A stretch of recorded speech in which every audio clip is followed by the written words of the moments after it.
Welcome to the cockpit. My name's Ryan, and I'll be your pilot tonight. I am joined alongside my co-pilot, Matt O'Leary. How you doing, Matt? Good, man. It's been a while. Excited to catch up and talk some Jets football with you. Yeah, that's what I'm talking about. It's been like 3 weeks, I think, since we really had you on the show. I think I did Robbie Sabo, Connor Rogers. I think we were just before Connor Rogers. Yeah. No, it's been good. It's been good. What have you been up to in your last 3 weeks to a month or so? Still working from home, but that kind of allows me to crank out some more content. So I've been trying to do that a little bit and just enjoying the nice weather now. There you go. Yeah, I've been working pretty much nonstop at the golf course, so it's been a little hectic. Guys, thank you for tuning in. We got a Patriots fan in the chat. Ooh. See, he's ready for all this excitement about this Cam Newton news and just how they're going to have to actually call these games. Are they going to call the holds on the Patriots linemen now that Cam Newton is there, and they're going to let Cam get beat up? And will Tom Brady get all the beneficial calls down in Tampa Bay? Very valid point. We don't know. We're going to have to see. It's got to wait and see. All right. So I think that's where we'll jump into things, since that's the newest and freshest of the news. Matt, what did you think of Cam Newton going to the New England Patriots 1 year, $7.5 million? Well, it bothered me. I'd rather Jared Stidham be their quarterback. Obviously, that's a huge upgrade. They got somebody who, in Jared Stidham, who they drafted in the mid-rounds, I think the fourth round. It's 133rd overall, something like that. And I don't necessarily think it was fair to just hand the keys off to him and be like, hey, perennial contender, here you go. Now you're running the ship. Now, Cam obviously was hurt last year. Has been banged up over the last 2 years. But even if he's 60, 70% the player he was at MVP level, Cam Newton, that's still, maybe the 15th to 20th best quarterback in the league. And that's probably what Brady was for that team last year, and they won 12 games. So I think they're going to be, just as good as they have been the last few years. So it's interesting for me. I'm not I'm not as worried about Cam Newton. I am worried about Cam with Bill Belichick. I think the chemistry that maybe wasn't there with Cam the last little bit in Carolina might be a lot better in in New England with Belichick. Who is this? V-Man, thank you for the super chat. He says, who are you going to take, Allen and the 7th best roster, or Cam Newton and the 18th best roster? I don't see Cam fitting the dink and dunk offense of New England. All right, so that's a good question to kind of go into. I know you're not a real big Josh Allen fan. You think he's one of the most overhyped quarterbacks in the league. And so who do you think right now? Do you think the Patriots are now the team to beat, or do you think the Bills, who we've kind of been calling about all offseason, are the team to beat in the East? I think it's the Patriots, and the reason for that is, yes, the last probably 7 years, the Patriots offense has been very dink and dunk heavy. But keep in mind, they had a 38-plus-year-old quarterback for the last 5 years or so. So I think Bill Belichick and Josh McDaniels are going to be able to see what Cam Newton does well and build their offense around that. I don't think they're going to say, hey, Cam, this is what we've been running with Tom Brady, who's nothing like you at all. Now you have to do the same exact thing. I think they're going to be able to take what Cam does well and use it. They're probably going to RPO us to death, and it's going to kill me inside because I love when the Jets run RPO. Oh, well, that's my biggest fear is the RPO, because that's where Cam is definitely going to slice and dice us the way Tom Brady was never able to really do in that capacity. Now, I think that there's going to be two ways that we could potentially see this. You could see the dink and dunk style offense that Tom Brady ran, because they say, hey, Cam, this is how we run our offense. You're going to try and fit into this mold. Or we're going to see, like you said, the RPOs, where they decide to have Cam kind of do more of what he's used to doing. Right. And for me, I think it'll be interesting to see what Belichick chooses, because if they can somehow protect Cam and not take the shots that he was taking in Carolina, and they can extend his career 5 years, 6 years, maybe till he's 40, that would be terrible. Yeah. You got an MVP quarterback with way scarier legs than Tom Brady. That's frightening for me. Yeah, that said, oh no, go on.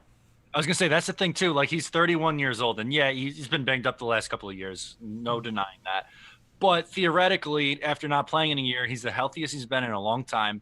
Mhm. And 31 is still the prime of a quarterback. Like it's not like other positions where the time you hit 30, you're cooked. It's not like that. You can play into your mid 30s, sometimes later 30s, or even you see Brady into the 40s.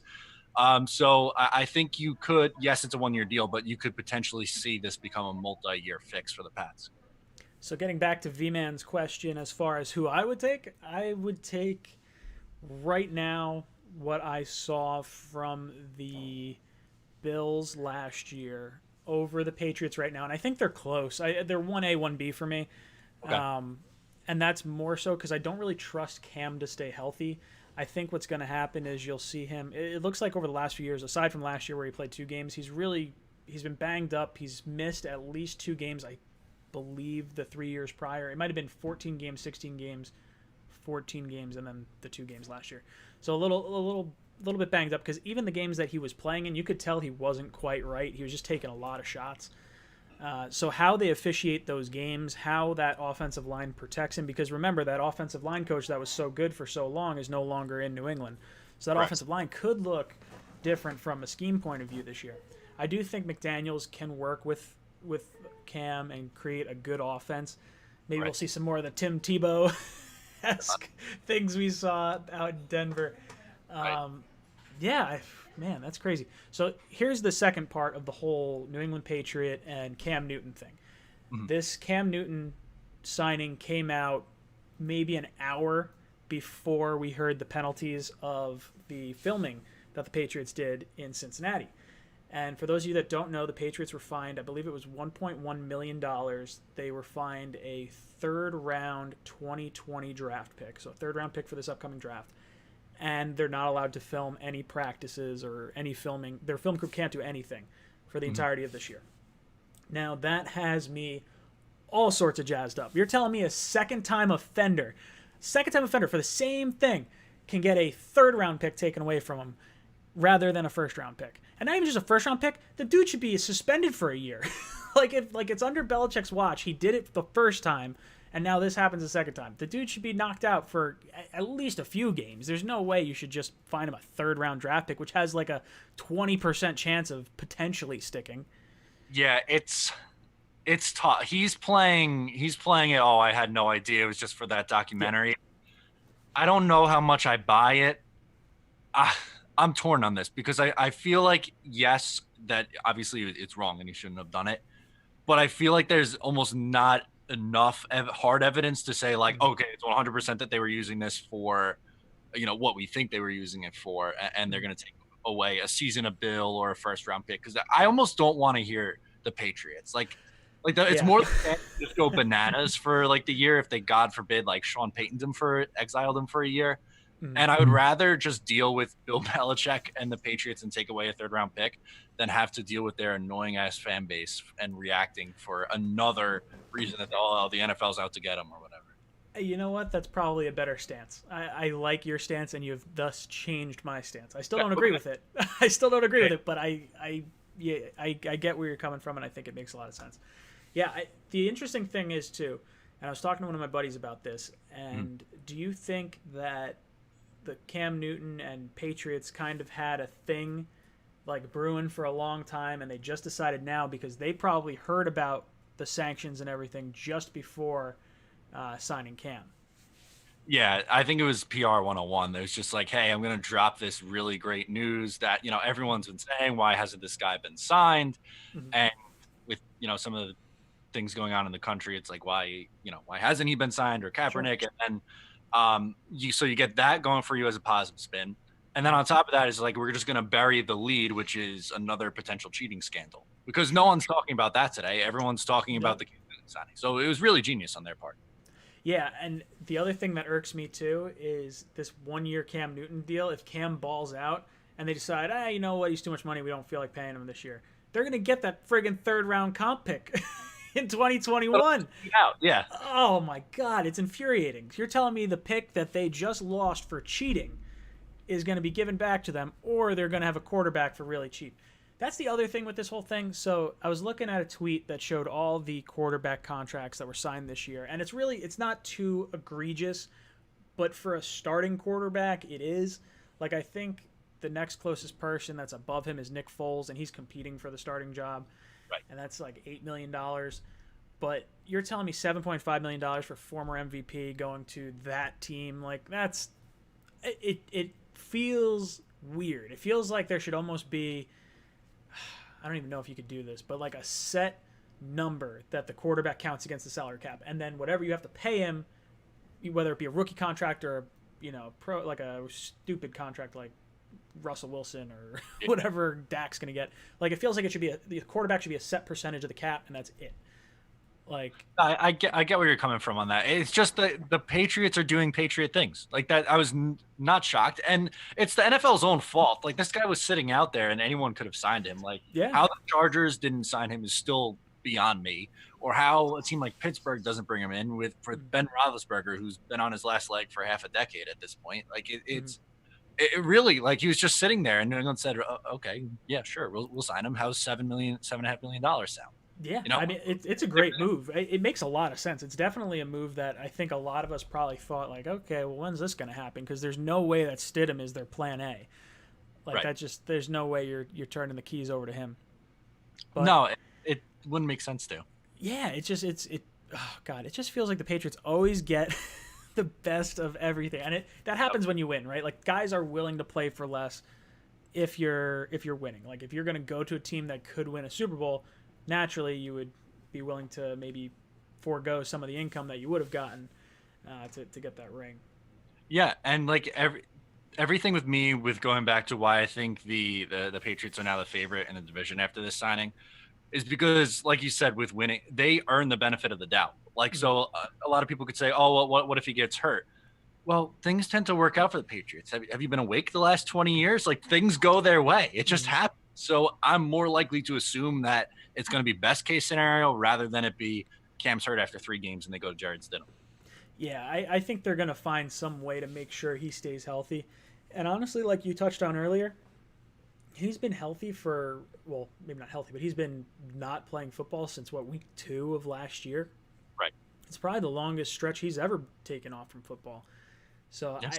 I think he's going to come in fresh. I think he's going to have a chip on his shoulder for all these teams passing on him, the Carolina Panthers cutting him. Like, there's just going to be a lot of ammo in his arsenal as to, like, proving people wrong. Not to mention Bill's going to be going ham. Could you imagine if we get, like, a Patriots versus Tampa Bay Super Bowl? Oh my God. Could the you ratings. I would be pushing so hard, I think. Oh, God, man. Oh, now I'm in a tough spot. Okay, so let's say that happens. Let's say it's Tampa Bay versus the Patriots. Are you going with Tom Brady or are you going with Belichick? That's such. I know it's. You want to drown or burn alive? That's exactly it. I guess I would go with the Buccaneers and Tom Brady. I say that reluctantly though, but I think that's the way I would lean. As a Jet fan, I feel like you have to, because you want to be against the Patriots whenever possible. But God, yeah. I really hate Tom Brady. I really don't like. Like, I would be okay with him losing, and the Patriots getting another ring for me is not gonna make me, like, if they don't get another ring, it's gonna feel the same as if they got another ring, because they have so many of them. So if Belichick gets a ring, it's almost like, I knew he was the mastermind, but crap, he's still here. And we got to deal with him. It's a lose-lose. Oh yeah, this is basically Giants versus Patriots with, like, a worse twist. Like, I'd rather the Giants win a Super Bowl than Tom Brady or the Patriots. Yeah, man, that's brutal. I hope that doesn't happen. That'd be terrible. I would cry. I would absolutely cry. Let's get into a little bit about some of the other big news surrounding the Jets over the last few days. And that's with the whole Jamal Adams controversy, which, oddly enough, we're at 31 likes right now. Get us up to 33. Let's make it, actually no, 34, because we're better than Jamal. That's what I want to see. 34 likes. I want to see that jump up real quick, and then we'll continue this conversation. Actually, if I continue this conversation, I'm just going to keep talking anyway. 37. Boom. See? That's how much better. For every like, we are over number 33. That's how much better this show is than Jamal Adams. Man, we're going up now. I should have said that earlier. Oh, man. Matt, you know my stance on the whole Jamal Adams thing. I've been very vocal about it since October, November of last year, I thought Jamal Adams doesn't want to be here, and everything that I've seen since then has reinforced that. What are your opinions on everything that we've seen recently from Jamal? Yeah, I mean, it really sucks, but it looks like this guy doesn't want to be here. That's kind of what the conclusion that I've came to. Because my original stance was this: I like Jamal Adams, and I thought, yeah, some of the antics were a little bit much, but ultimately, I wanted to pay him not before this year, but after this year. And in a perfect world, that would seem to make sense. But that's not what Jamal Adams is going to go for. He either wants to get paid $20 million a year or play for another team. And the fact that he would accept the trade and doesn't need an extension with that team tells you that all you need to know. That he doesn't want to be here with the Jets. He's a fraud. Everything he said where I'm coming in to change the culture is all BS. And he's stabbed Jets fans in the back. So I completely understand why people have done a 180 on him. Oh yeah, I've never seen someone fall from graces quite so fast in Jets land. Like even when Revis left, like that hurt. Even like going to the Patriots, maybe you like feel a little bit more sting there. But like, I really liked Jamal just prior to the trade deadline. Like even like with the whole him taking the Jets off his social media, I thought that was a little weird, but like really still liked him. Yeah. Trade deadline happened. I was like, that's weird. But at least we held on to him. And then the whole antics start happening where it's like, I'm not going to talk to GM. I'm going to go talk to the owner because I'm like, I said it at the time. I think it feels like a power move. He's trying to show his worth and that the owner likes him and the GM can't do anything to him because he's untouchable. I don't know. Omega Kong, thank you for the super chat. He says, my folks at the 6th Borough stated that Mosley and Adams has the potential of being the next Ray Lewis, Ed Reed tandem. Do you pilots agree? I'm going to say no, just because Jamal Adams is so vastly different from Ed Reed. Ed Reed had 21 interceptions in his first 3 years, and Jamal Adams has 2 with one coming against Jared Stidham. So right there off the bat, I'm going to say no. I don't see Mosley as good as Ray Lewis, but, I think he's a phenomenal linebacker. You could argue, and I honestly have a pretty decent argument, that Mosley, not Jamal Adams, is the best Jet defender on this team. I mean, you looked at how good he was prior to him coming out of the Bills game. That game we were winning. We were dominating that game, and then he goes out and everything goes to shit. Yeah, it was. I think you can make the case. To me, it's close. I might give Adam a slight nod, but it's closer than a lot of people think, I think is fair to say. I think they would be a very good tandem, but that's the thing. I don't know how much like having a phenomenal strong safety and middle linebacker is going to move the needle on your win-loss record at the end of the day, which is the thing that I always bring up. I know it feels like I'm beating a dead horse, but positional value argument. And like I've said it with Jamal too, this team has been garbage since he's been here. They can go, 4-12, 7-9, and 5-11 with or without him. Like that's where I think he's wrong in evaluating himself as a $20 million player. Because he's very good, but I don't know if he's an impact player to the point of paying $20 million a year. Yeah, I completely agree. There's no part of me that wants to pay him $20 million at all. I mean, even $16 million, I think that's fair. I understand guys get the highest contract at their position when they hit free agency and all that.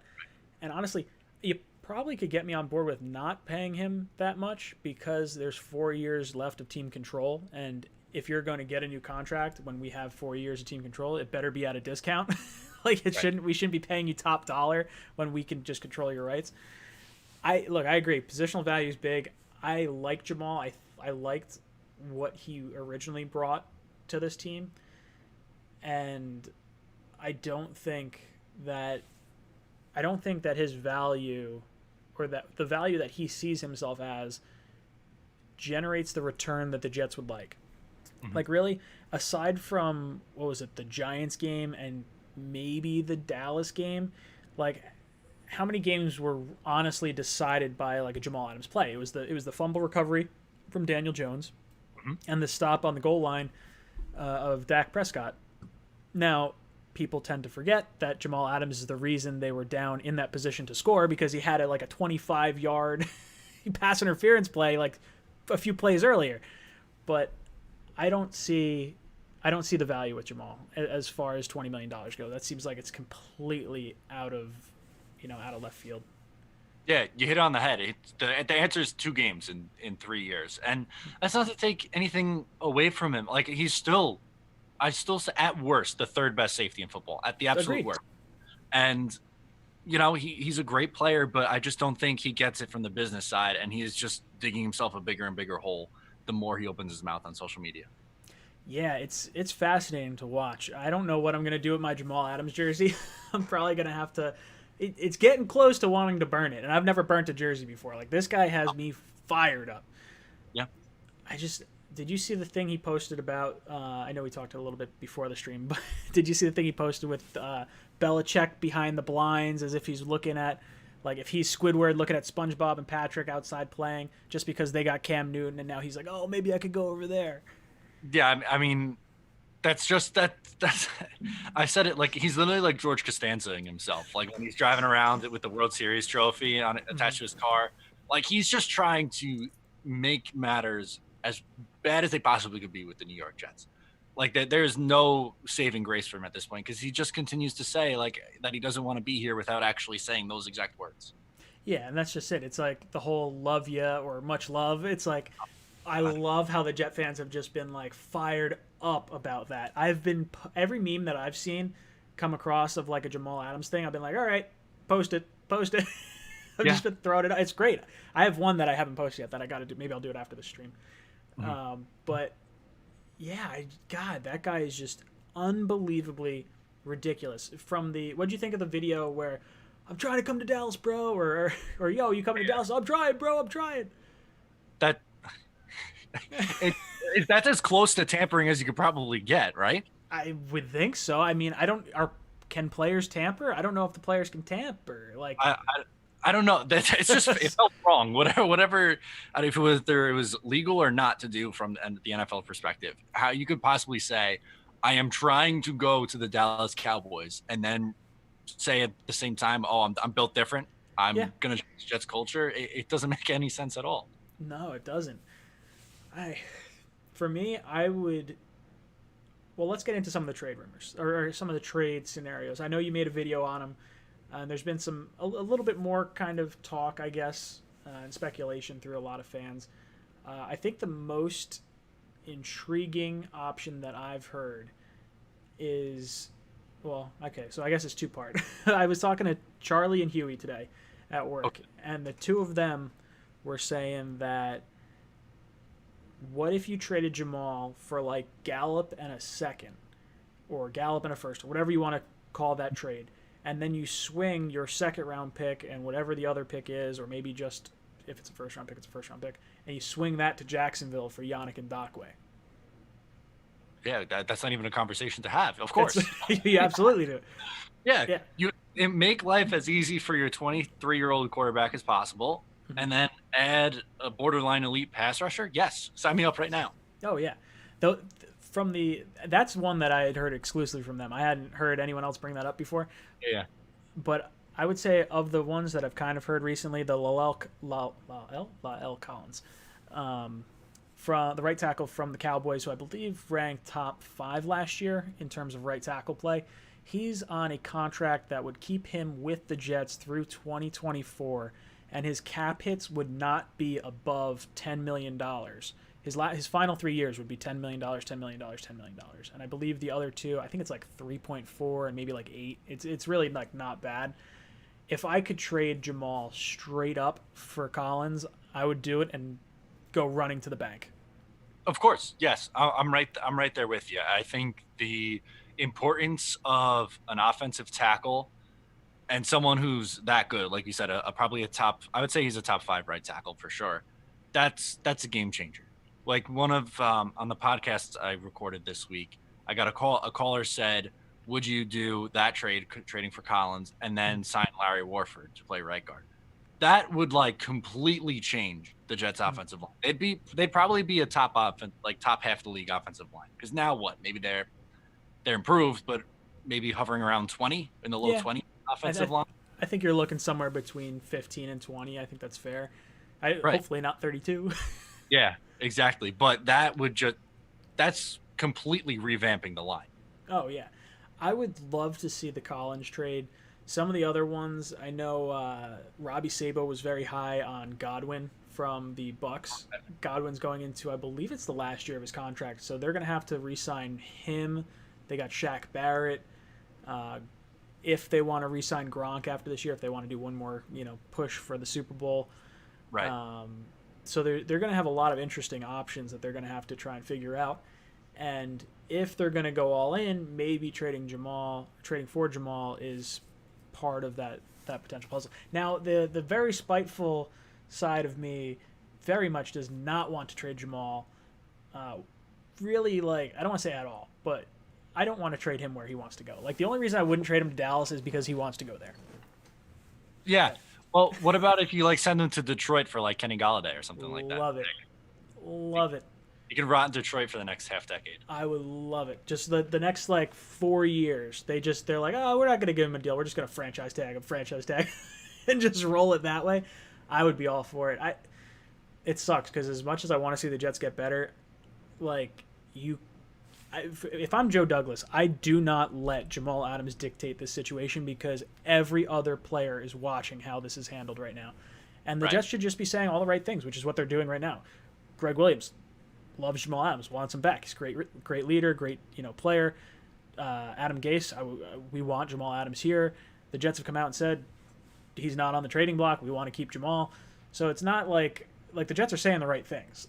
And they can just save so much face by just saying, hey, look, due to the pandemic, due to the uncertainty that's going to happen with the 2021 cap, the toughness of the schedule. Like, you can spin this all sorts of different ways if you're the Jets and just say, like, look, we want to pay you. We want to give you the long-term deal. We wanted it to be this year. It's going to have to be next year. I'm sorry. It is what it is. And fans will be like, that makes sense. It checks out. Well, it does. It totally makes sense. From a logic perspective, during something we've never seen before in our entire lives, this pandemic, we have no idea what the cap's going to look like for next year. We have no idea if fans are going to be in the stands or not. That's going to create such confusion in terms of what the cap's going to look like. How could you then say, yes, I'm going to give $100 million to one player that we don't have to? There's no reason to pay him $100 million. The only reason you're doing it is to make him happy. That's it. He's just been loud and he's been complaining, and you'd basically be paying him to shut up. But there's no reason to pay him yet because, like we've been saying all along, they still have him under team control. Yeah, and that's just it. I've said it before. If you pay Jamal right now, you better believe Sam Darnold, Quinnen Williams, eventually Mekhi Becton, they're all going to be in line after that third year to try and get their extension. Why, as an owner and as a GM that you fought and negotiated that CBA for, why would you forego a year of cheap contract when that's negotiated in? Jamal's biggest problem has got to be with the Players Association, not with the team. Yeah, 100%. Every rookie who's ever been drafted in the NFL, they get the same deal. You're getting a 4-year deal. If you're in the first round, the 5th-year option on top of that. And more often than not, these guys get paid after their 4th year. Yes, there's some exceptions to the rule, but in a majority of the cases, you're getting paid after your 4th year. Like, just wait. I know it sucks, but that's how it always has been. The other side to this, and I don't know where I saw the article, but it was about Jamal's dad. So Jamal's dad, for those of you that don't know, was drafted by the Giants in the first round, had a very terrible knee injury after his first year, I believe, and wound up never getting that massive contract or big contract in the mid-'80s, and eventually fizzled out, would eventually end his career. I believe his last year, I think he had to miss the 1986 season, which I believe was the Giants Super Bowl season that year, and then was out of the league, I believe, before 1990. And Jamal Adams was born, I believe, 95. So I guess Jamal didn't get to see his dad play and see him go through that, but I'm sure growing up, Jamal Adams' dad has been in his ear like, hey, your talent is so much more valuable than what you're getting paid right now. You should not step on the field. It's not worth it. Yeah. And, like, a part of me gets that side. Like, I do understand it. But, like, if you just want to step back and look at both cases, from a business perspective, from the Jets side and from, like, the NFL and the league side, it doesn't make sense to pay the guy now. I understand why he wants to get paid. Obviously, you step on the field, your career could be over in one play. It's one of the most violent sports on the planet. I get it. It's tough for me to sit here and be so critical of a guy that, I really like. I am a Jamal Adams fan. I wish you did want to be here, but uh, I don't know. I think you hit it on the head with his dad being in his ear. I think that makes a ton of sense. Yeah, it's man, it's frustrating. It's like I think every Jet fan across the board, you could poll 100% of Jets fans. I guarantee all of them would say Jamal Adams deserves to be paid really well, and he deserves to be paid the highest paid safety contract. Mhm. And I don't think anyone's disagreeing with it. I think it's just a matter of the way he's handling it now, and he very clearly doesn't want to be here. The whole "I'm going to play elsewhere on my rookie contract" that's the biggest slap in the face right there. It's like if you could do that elsewhere, you could do that here, and you could do that here. So, do you buy that Adam Gase is to blame here? Because I've made it pretty clear that I don't like Adam Gase at all, but I don't put any of the blame on Adam Gase. No, neither do I. I think that I I don't think has Jamal come out and said Adam Gase. I know Manish Mehta put out that article, and I hate Manish Mehta. I really do, like with a burning passion. He is one of the worst reporters ever, and I'll never have him on the show. I will not ask him to come on the show. He is just absolutely a clickbait. Like, oh god, it's terrible. He hasn't reported anything decent since Joe Douglas took over, and I think that's why he has a vendetta against Adam Gase, and I think that's why he wrote that hit piece on Adam Gase about the whole Jamal Adams thing. Because I saw your post on Instagram. I love that Alex Lewis came out and defended Adam Gase. C.J. Yep. Mosley came out and defended Adam Gase. Like, yes, that's what you should be doing if you're a player, but I don't buy it. I think Jamal, if he is saying in some capacity that it is Adam Gase, I think it's strictly to create a divide and get himself out. Yeah, I think one of two things. One, either Manish is just doing typical Manish things, or two, that Jamal realized, oh my God, like I look like the villain in all this. Let me leak this out and try to save face because 99% of the fan base can't stand this head coach. So if they could put some of the blame on him, well, then maybe I start to look like the good guy in all of this. Mm-hmm. And I think some fans have bought that, to be honest with you. But with everything we've heard from this situation, and then, take into account where this information is coming from, I don't see how we could possibly sit here and say that that is 100% the truth. Yeah, no, I don't buy it really at all. I think Jamal, I think he doesn't want to be here. I think he's going to do anything he can in his power to get out of here, and I think he's going to try and, get to Dallas or get wherever he's got to get.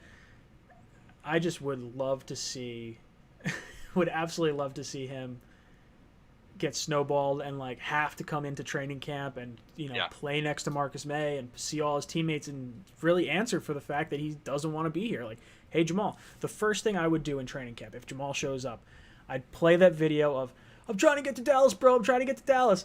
I'd be like, we're gonna walk out of this room. You guys handle it, and let the players just like go at it. Be like, dude, what's going on? Come on, talk to us. Like we're putting you on the spot, and like. I don't know. I don't think Jamal gets moved this year. I think we wait till after the season because at the very least, I think we could get a first-round pick for him after the season. So you think he's going to be on the roster this year? I think so.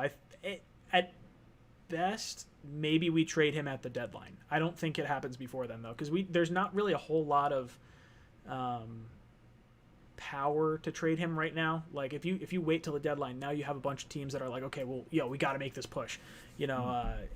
The Cowboys are going to have to pay Dak Prescott at some point, so maybe getting Jamal on a cheap contract right now, push for a Super Bowl this year, is the way to go. And maybe they just kind of overpay a little bit to get him. I don't know. I'm torn. I don't want to see him get his way. That's where I'm kind of digging my heels in. I get that. I think that it's almost like beyond repair at this point. Yeah, I can agree with that. And at that point, I think Douglas will say, not like give him away for nothing, like, you know what I mean? But get something in return because his value is still good enough where you could say, okay, I could live with whether, let's say, a second and Michael Gallup, right? And you give him what he wants. So go to Dallas. And how the hell they're going to fit all those guys under the cap, I have no clue. Makes no sense to me. I think they can. Let me see. I'll pull up the whole Amari Cooper contract because someone was telling me the Cooper contract isn't what it seems to be. Like it's $100 million contract, but I think they have an out after. Is it this year or maybe next year? Give me just a sec. I'm almost pulling it up right here. Yeah. So after 2021, they can get out of that contract with a $6 million dead cap hit. So it's really just a 2-year deal. Okay. So that's interesting. Now they are still paying DeMarcus Lawrence a huge contract. Dak is gonna have to get paid, and he's playing it perfectly. He's gonna get his franchise tag this year. I would take the franchise tag next year, and then I would cash in big time when Deshaun Watson and Patrick Mahomes and all those guys get their deals, because then you're gonna at least get closer to him. Maybe you're not gonna eclipse him, but you'll get close to him at least. Yeah, I think so. And look, he'll play on the franchise tag this year, like you said, and there's probably a pretty good chance he does it next year as well. But I come from the school where you got to get your quarterback paid first and then worry about everything else. And there's such like an offense heavy team where it doesn't make sense to me that they would give up the assets to get like a really good defensive player like that. I don't know, but if that's what he wants to do, I will gladly take Collins or Gallup or CD or one of those guys. Yeah, those would be the three. It would be Gallup, CD, and Collins. Collins would be my number one, and I love CD Lamb. So CD Lamb would be number two. I think we'd have to trade for him prior to CD actually getting his contract. Otherwise, there would be some weird dead cap kind of hits and things like that. Right. Gallup, I'm not against. I just, of the three, would be the third option for me. I think the lineman is where Douglas is going to try and I think if he's offered Collins for Adams straight up, I think he'll make that move, and I don't think he'll think twice about it.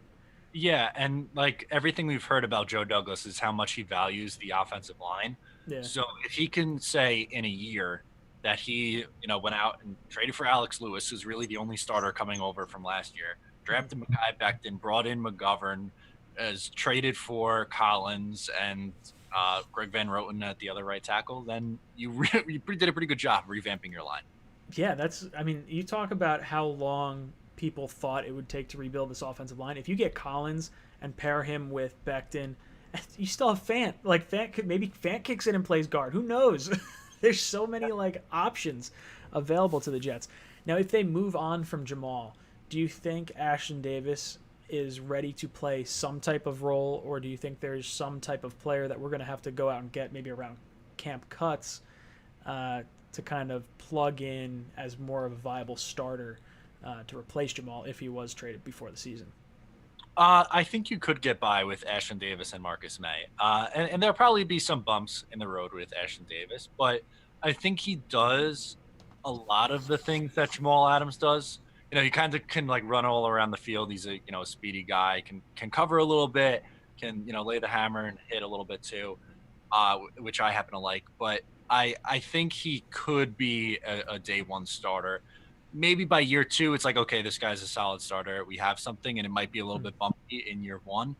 But I think I'd be willing to take that risk if it meant that I was getting a premier right tackle or a very good wide receiver. Because if you keep Jamal Adams and you have the 10th best defense in the league again, but have the 25th offense in the league, what does that really do? But let's say you drop to the 15th to 20th defense, but your offense moves up to 15.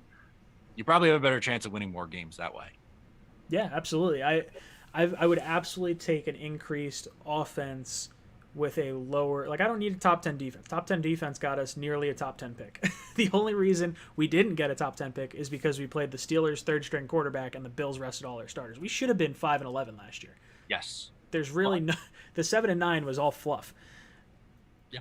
This year, if we could go 7-9 against this schedule, I guess this in a weird roundabout way wraps this back together. What do you think with Cam going to the Patriots? What do you think the record now looks like? Do you think it changes anything from where you thought the Jets and Patriots may or may not split or sweep, or what do you think looks like? I had the Jets and Patriots splitting originally, and I'm still going to keep it that way. I don't think the Jets win-loss total changes by that much. I think they're probably a 7 or an 8 win team this year. The Patriots, I do think that they go from – I was never really buying in that they were going to bottom out at a 4-12 team. I just didn't think Bill Belichick would let that happen. I thought if they started Stidham, maybe they win 7, 8, maybe best case 9. But if Cam's healthy and playing 16 games – I really think they can win the division with 11 wins. Yeah, a healthy Cam in that system is frightening. It's I don't want to see it happen. I mean, maybe they win a Super Bowl and then Bill walks out and is like, "Yo, mic drop, I'm gone." Like, told you I could win again. And then McDaniels takes over, and then we still suffer. Probably. God, I want the beatings to stop. I just want it to stop. Yeah, I'm with you, man, but I don't think the Jets' record is going to change really too crazy one way or the other with this signing. Yeah, that's kind of where I fell on it. I still feel like the Jets could be anywhere from like a 6-win team to a 10-win team. It's a very weird. It depends how things click. I could have seen the Jets sweeping the Patriots had they not had the quarterback. It would have been tough. Like, I don't think it's an easy thing to say. But now it's honestly, I could see it go. I could see them sweep us. Like, that's not like out of the question. Well, when was the last time the Jets beat the Patriots? 2015.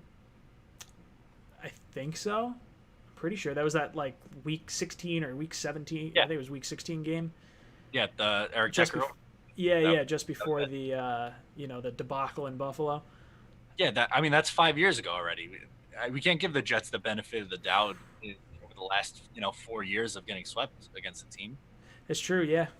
No, you can't. Even losing the best quarterback the league has ever seen. I think you gotta say the benefit of the doubt lies with Bill Belichick. And I saw a stat today I didn't really believe. Cam Newton, I guess during his last 8 starts, is 0-8. Yeah, definitely. I did see that. That's a little surprising. Mm-hmm. I don't know how much I think that's going to necessarily carry over, or if that really means anything. Yeah. I think a lot of it has to do with him being banged up. I really do. I think the injuries are going to be the biggest thing with Cam. If he can stay healthy, that's going to be a very scary team to go against. Sure. If he's going to be banged up and just sort of slow to stand up after getting hit, and you start to see it wear on him, I think all of a sudden that changes the equation, and I think you reevaluate what that team is going to be, right? Mid-season maybe. Yeah, totally. I could totally see why that makes sense.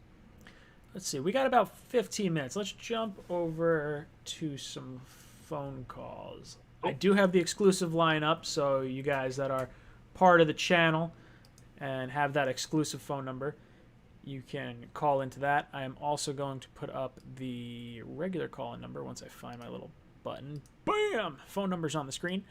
All right. So we will start taking phone call questions now. And we got our first caller already. Wow, that took 2 seconds. Call from Ed with North Carolina. Hey, Ed, what's up? Welcome to the cockpit. Remember, keep your questions short because Matt's not going to be able to hear you. I know. Well, let me lower this down because I can hear the TV. Oh, you're hearing the echo. Yeah, I've been trying to call you for a couple of weeks now. Hey, I had an idea about Jamal Adams. All right, shoot. Why don't they just give him $10 million this year? Tell him they're going to give him his contract, which will kick in next year. They'll just do the negotiations now. But also tell him we don't know what the hell is going on with the CV, with the collective bargaining agreement and the cap. Mm-hmm. Just let him know that and see what he says. I mean, it's just, at least, I think the biggest problem was Joe needed to sit down with him and man up, and the two of them need to get in a room together and figure this shit out, either with or without the agent, but they got to talk. And that's all I have to say on that. What do you think? Ooh, good question. All right, so what he's saying is, why don't the Jets and Jamal Adams agree to a $10 million increase this year? The Jets have about $20 million in cap space, give or take a little bit, and give him the $10 million now. Say, hey, we're going to give you a contract extension that's going to kick in next year, but let's just hammer things out. Let's figure it out. Let's go through the season. Why would that be something that the Jets don't do? For me, I think the reason, or what I would do if I was Joe Douglas, I would go, because we've heard rumors that, Jamal was supposed to be offered a contract in January, which I brought up last week. I don't know if that's possible because technically you have to wait till after your 3rd season to start renegotiating, and I don't know if that means after your 16th game of your 3rd year or after the end of the calendar year for the NFL season, so it completes a full year. Then we heard, okay, well, they're going to work on a contract after the draft. So I've had a bunch of people DM me that were very upset that Joe Douglas is dragging his feet because he promised a contract after the draft or start talking about it. He hasn't heard anything. And to that I say, what do we have? Like 3, maybe 4 guys that we drafted currently under contract. For me, I want to sign the guys that don't have contracts before I'm worrying about Jamal, who's already under contract. Yeah, that's the thing. Like the priorities has to be the guys who don't, like you said, don't have a contract. And for me, it all boils down to what Joe Douglas said at the combine. He said he wants to make him a Jet for life. And I do believe that. I think the plan all along was to give him an extension after this upcoming year. And with everything going on in the world and just with the uncertainty of the cap, I don't see how you can say, okay, this guy's upset. Let's just pay him now because he wants to. Just say, listen, man, everyone, every rookie comes into the league, gets a 4-year contract with a 5th-year option. We're going to play this year out, and then after that, we'll reassess. I think that's the way that makes the most sense. Yeah, I really think that is what has to be. I mean, maybe Joe Douglas has some sort of, hey, look, we'll talk contract, but you got to show up to camp. And that's when we start doing stuff. And then it'll be like, I already said I wasn't going to be there. And, that I think that's where you'd see Jamal flip and be like, oh, we should have been talking. It's too late to talk. Now just trade me. Oh, yeah. It's going to be just a vert course. Yes, just get me out of here. I want no part of this anymore. Oh, yeah. All right. Guys, we're going to open up the phone lines again. Remember, keep the question short because Matt is not going to be able to hear it. I got Matt here for another 10 minutes, so let's try to blitz through some calls if we can. And then I will be solo for hour 2, and I will be taking your phone calls. But, man, people are fired up about Jamal. They're fired up about the Patriots. 2 weeks of Jamal Adams drama. Yeah, it's been like... I'm excited that we have stuff to talk about, but man, I really wish it wasn't this. Yeah, no, 100%. Chris from Florida, I see you have just tried to call. Try again, because I have a bunch of calls. Damn, I got to get a better system for phone calls, because I wind up getting a bunch that get pushed. Yeah, because they're all going at the same time. Yeah, let's see, I got from 8:48, 1, 2, 3, 4, 5, 6, 7, 8, 9, 10. I got 10 calls in the last minute and a half. Here we go. Here's a caller. Call from Blake. Hey, what's good, brother? Welcome to the cockpit. Hello. What's on your mind? I just saw a stat that Cam Newton is 7-1 against AFC East teams. 13 touchdowns and 3 interceptions. That's not good. That's not good. Matt, I'm going to rattle this stat off real quick because I think there's a question attached to this, and I want to not forget the stat. So he's saying that Cam Newton is 7-1 against AFC East teams, and he has, what was the touchdown to interceptions? 14-3. 14-3 touchdown to interceptions. So, yeah. So is there going to be a question attached to it, or do you just want us to comment on it? I'm just leaving it out there for our stats fans. I like it. All right. So thank you for the call. So I guess we'll touch on it briefly before the next caller pops through. But I don't think that necessarily carries over to the AFC East in general. Like the Bills, the Jets, and the Dolphins have been terrible for a long time. So that doesn't really faze me. I think part of that is definitely inflated. Now I think the 14-3, we've all had pretty decent defenses. Maybe outside of like the Dolphins. Ooh, sorry. But I don't think it carries over. I don't think anything that we saw Cam do, what was it? We played at Jamal's rookie year, I think. It was 2013 and 17 were the 2 times we played Cam.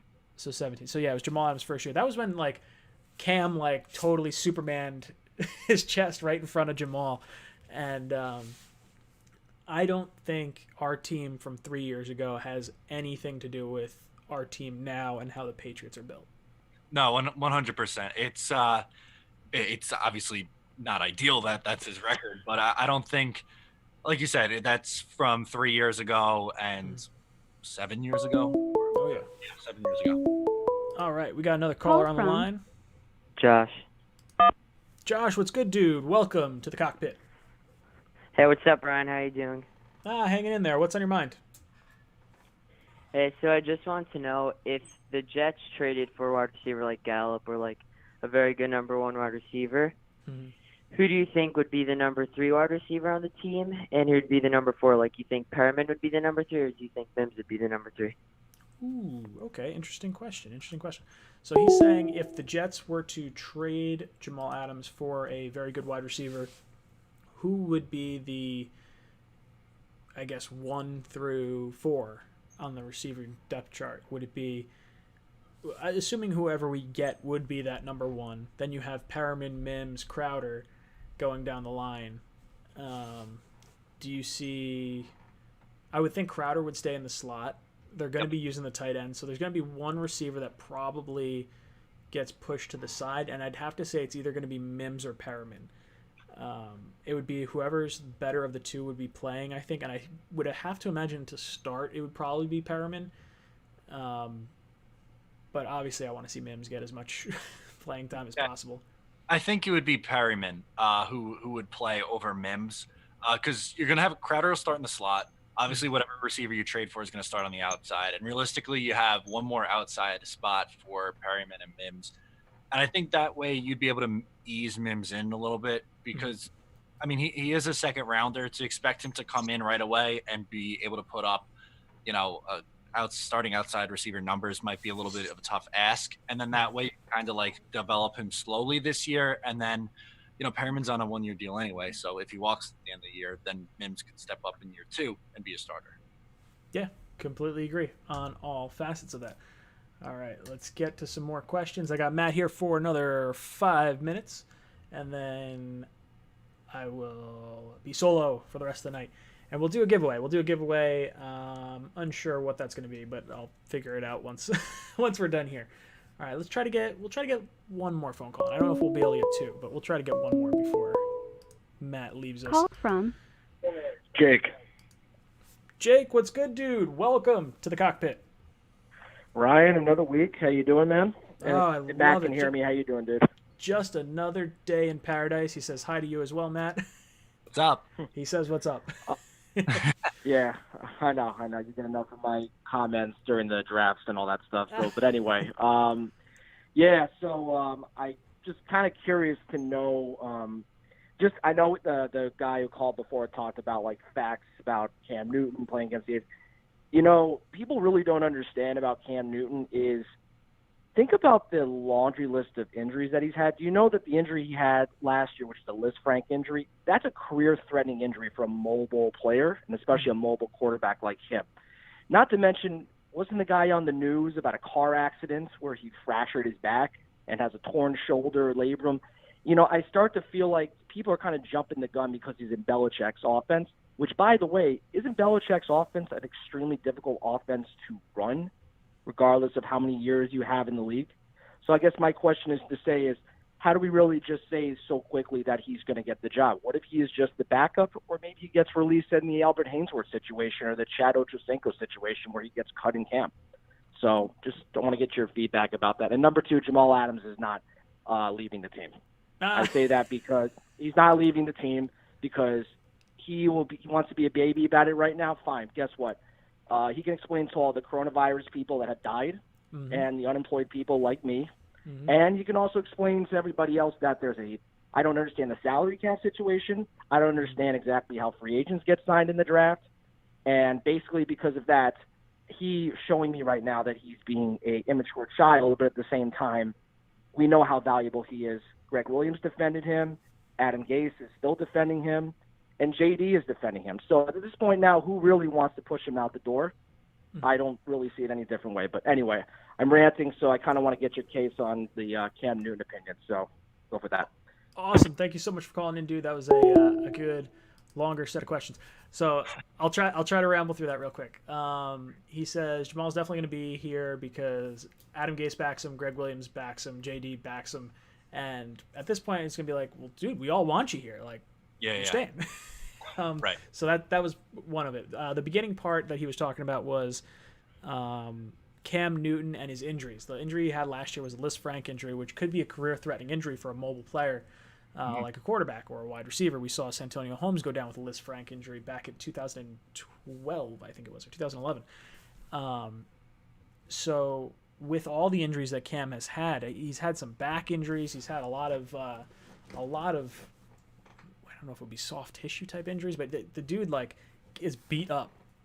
With a system as hard as the Patriots system is to learn and master, do we potentially see something where Cam is not the starter, or where he gets cut at some point, like maybe an Ocho Cinco or something along those lines, where it just doesn't work out? I guess I'll let you answer that.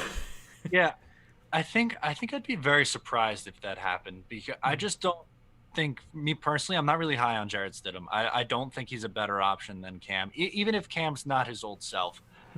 I think that you're more likely to, or the Patriots would be more likely to find a way to make it work with Cam, whether it be revamping that offense to an extent. And I mean, for them, worst case scenario, if everything goes bad, then maybe you're looking for a quarterback in next year's draft class and trying to move up to get one of those guys. It's I don't really see this is really a no risk move. So I think that I'm betting on it working out, but if it doesn't work out, I don't think it's gonna like derail the Patriots or anything like that. Yeah, that's a good point. I don't foresee this being a any sort of hindrance, I guess. Like at best case scenario, it works out well and they become a playoff team and potentially have a franchise quarterback, for the next few years. At worst case scenario, maybe they end 8-8. They don't have the ammo of the third round pick for this year to move up, but that doesn't mean they can't move around some assets and get up into the top 5, top 10 if they see a quarterback that they absolutely covet. So I tend to agree. I think this is a no-lose situation for the Patriots because the money's negligible anyway. It's $7.5 million for a quarterback, a starting quarterback is peanuts. Yeah, it's nothing. All right, Matt, thank you so much for tuning in and hanging out with us today, and we will hear from you soon. Absolutely, man. Thanks for having me on. It was good talking with you. Boom. Guys, if you've not followed Matt, make sure you follow him. All his links are in the description down below. And boom. Okay, now let me get back to my main display. I'm going to have to change some cameras up here because OBS doesn't like when you have one camera going. All right, we're back. Let's jump over to phone lines, and I will take your calls. We'll talk a little bit more about your feelings on the Jamal Adams situation, on the Cam Newton situation. You heard what Matt and I had to say. I want to hear from you, all you people out there. And I got to come up with a question of the day. Let's do this. There's a link in my description to my Twitch page. I'm trying to get up over 100 followers on Twitch. I'm simulcasting there right now. So if you're watching on Twitch, let me know. That's kind of cool. But follow me. Go to my description. Head to the Twitch link. Follow me on Twitch. And help me grow that portion of the channel. And one of those followers will win a hat, shirt, or mug from the Jets Talk store. Call from Vinny. I'll take your call. Hey, Vinny. What's up, dude? Welcome to the cockpit. What's up? How you been? Oh, I'm hanging in there. What's on your mind? You saw my super chat, so I did. know it's fun. But Yeah. Like, So what do you think about that's it? the thing. I think everyone's overreacting. Like, I've seen articles where like the same people, the same analysts were talking about how the Patriots had the worst offense in 20 years, are now acting like Cam is the final piece to the puzzle, putting them back in the realm of AFC juggernaut. Mm-hmm. And I think it's overreacting because this is the same Patriots wide receivers, like guys that were dropping passes that were dead last in separation. Same Julian Edelman who led the league in drops. I mean, they were dropping passes. They couldn't run the football. Their tight ends were terrible. And I mean, is Cam Newton going to make the receivers suddenly get more separation? Is Cam Newton going to open lanes for the running back? Is Cam Newton going to make these tight ends suddenly work? I will say this. I don't- There's probably a better chance that he could create some kind of separation as the quarterback if they're running some RPOs and you're having extending the drop, extending the play with his legs. Yeah, there's going to be some opportunity for that you may not have seen with Tom Brady. Now Tom is phenomenal at sliding around the pocket. it won't be as dynamic of a difference as these people are trying to claim. Yeah, I agree. I don't think it's going to be enough of an impact to put them back. I don't think it's enough. I don't think Cam Newton's enough to bump them up back into that same realm that the Chiefs and Ravens are in. Yeah, look, I don't think there's any team in the AFC that can compete with the Ravens and the Chiefs. I think they're very clearly above everyone else. The Patriots are probably in that next tier where it's like the Bills, the Texans. Maybe. I just don't think they're in like that. Until proven otherwise. I get it, but I also just see them I see them as a team that's set up for massive regression next year. I hope even so. with Cam Newton. I think it's just delaying the inevitable. Because here's the thing, even if you get Cam Newton to have a good year, who's to say he's going to re-sign with the Patriots? Who's to say he's going to chase the money? Because people are going to say, oh, Cam Newton's back to his somewhat old self.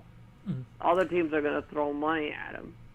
Well, unless there's something weird in his contract, which I didn't hear about yet, the Patriots should be able to franchise him in the event they think he's worth that much. You're talking a $30 million franchise tag, but if you're going to have to sign him for about $30 million anyway, maybe it's worth the 1 year tag before you can work something out. That's true, but I'm looking at it. I've just not the Patriots still don't scare me because you know what? I just don't like the roster. I think their defense last year was the equivalent of Italy's invasion of Ethiopia. It's not impressive when the guys you're fighting, when you're using tanks against guys with spears and muskets, if you know what I mean. Yeah, I can definitely agree with that. Vinny, I'm ejecting you from the cockpit. I'm going to get some more calls. I appreciate you calling in, brother. And, man, he does not like the Patriots. He's all about the Tom Brady leaving, way in advance. But it's okay. We love you, Vinny. Guys, if you want your chance to win a hat, shirt, or mug from the Jets Talk store, head down into the link in my description, head to the Twitch page, and just give me a follow. And if you don't know this, hit the like button, because for every like over 33 likes, which is Jamal Adams' number, that's how much better we are than Jamal Adams. So if you guys don't like Jamal Adams, hit the like button. Or not if you don't like him. If you're frustrated with Jamal Adams and you want to show your displeasure, hit the like button. Call from Nick. Nick, what's up, dude? Welcome to the cockpit. Hey, how are you doing tonight? I'm hanging in there. What's on your mind? I wanted to give my quick input on the whole Jamal Adams ordeal that's going on. Yeah, sure. Fire away. I feel like, I'm kind of the same with you guys. I really feel like I want him on the team, but at the same time, it's like, we can get a good tackle or, something that's going to help Sam in the future. I feel like that's what we need to do. It kind of stinks because I just bought a Jamal Adams jersey, so it's, You and me both, brother. Is what it is. I got one before the season. I was like, oh. Yeah, exactly. I bought mine a week after the season ended. So. Oh, I'm sorry. It's all good. And then the other thing I wanted to ask you real quick before I got off the phone. Sure. The whole I've been watching YouTube's on video. Sometimes you just get down into that wormhole of YouTube and just see videos. Oh yeah, of course. And I came across one where it was the top 10 quarterbacks that are in danger of losing their starting job this year. I for one feel like the list was kind of crazy. Okay. But who was on it? They had at number 10 Sam Darnold. It's a joke. There's no way. It's someone who doesn't understand. That's what I thought. Yeah, you look at the tape. He's good when you look at that tape. Yeah, I think Sam Darnold is going to be the franchise quarterback of the Jets moving forward for the next 10 years. I really wholeheartedly believe it. Yeah. I didn't feel that way with Sanchez. I didn't feel that way with Geno. But Sam, I just watch and it's like, the guy gets it. He with everything he had to deal with his first 2 years, and even going back to college, his last year in college, his offensive line was decimated. So you got to think this year is probably the best offensive line that he's going to have in at least 4 years. I think we're going to see a lot from him. my concern is that we have year one. Oh, he's a rookie. That's why he was bad, or that's why there was issues. Oh, last year it was the mono, and that's why there was issues. And then this year, oh, there's COVID going on. Now he's not going to have time for the offensive line to gel because training camp was shortened and all this other stuff, and this is why he's not good. Like, I want to know by the end of this year, 100%, that, like, I look at Sam and I'm like, you are definitely the franchise quarterback. I feel it, but I don't necessarily have all the stats and metrics and, like, knowledge to totally back it up. Right. He passes the eye test. Yeah, I agree 100%. Now, what do you think about Jamal? You think Jamal, we should trade him and get the stuff that helps Sam moving forward? Yeah, I mean, let's be honest. I mean, a safety, I mean, they can be a game changer, but we went 7-9 with Jamal Adams. We can go 7-9 without him. You know what I mean? Oh, yeah, absolutely. Like, we really, a safety is not going to win or lose your game. I mean, it can help. But that quarterback, I mean, Sam Darnold last year carried the team on his back several times. I mean, in my definition of a game changer, sure, Sam is a game changer. I mean, we lost him. We were out. We were 0-3. He comes back. We will finish the season 7-2. So yeah, for me, there is no player on defense, or no player at least on our defense, that is worth keeping if we can't help Sam. Like, if I would trade any player on defense for a stud offensive lineman or a stud wide receiver, something like that, something that's definitely going to help Sam's development. I don't care what piece I have to give up on defense. I would make that move 100%. Yeah, I 100% agree. Listen, dude, I'm going to get some more calls. Thank you so much for calling in. Oh, yeah, thank you. Have a good night. Peace. You've been ejected from the cockpit. I keep saying I'm going to build my little 5-minute timer thing in the corner again, and I keep forgetting about it. I wind up working on Mondays, and then I come home and I'm like, oh yeah, I got to do the live stream. I got to throw everything together real quick, and then I forget to import the file from the Mac side of my computer. Whatever. Another caller on the line. Who we got? Matt, what's up, dude? Welcome to the cockpit. How you doing? I'm hanging in there. What are your opinions on everything that's going on today? All right, so I was the person that went on live with AFC Media on the IG live. Oh, hey, dude. Right? I apologize. Yeah. I definitely need to do that Instagram live again because my internet connection down the shore was garbage, and it showed. So I apologize about that. No, that's all good. I was gonna say, did you look up the thing that I said about Jamal Adams, about possibly him like faking an injury and just saying like, oh, I'm done for the season, just so he doesn't want to play? So I did look into it. Literally, as soon as we got off that Instagram live feed, I started diving into it with who was the player that they thought was going to do it. It was basically, I think we've talked about the whole Trent Williams thing. He should be able to do it because I believe it wasn't Bart Scott. Who was? Oh, you know who it was? It was James Harrison talking about Le'Veon Bell and Le'Veon Bell faking an injury when he was in Pittsburgh in order to get to free agency. But I believe that was the year before he sat out. I could be wrong. But apparently you could do that. He could claim some sort of soft tissue injury, but that doesn't mean the team is not going to go after you and say like, hey, look, we know you're not injured. There's nothing going on. So I guess they could shelf him. But I don't know if he gets all his money or how that works. I think he might just get an accrued season. Huh. Yeah, it's weird.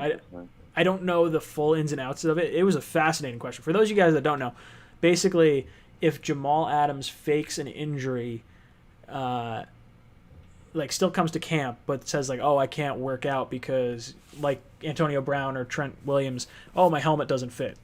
And it's like, a weird thing to fail. I don't know if that fails you a physical or whatever it is, but basically you can't play because something's going on. Jamal could do that and sort of get around the holdout and losing all his money and whatnot.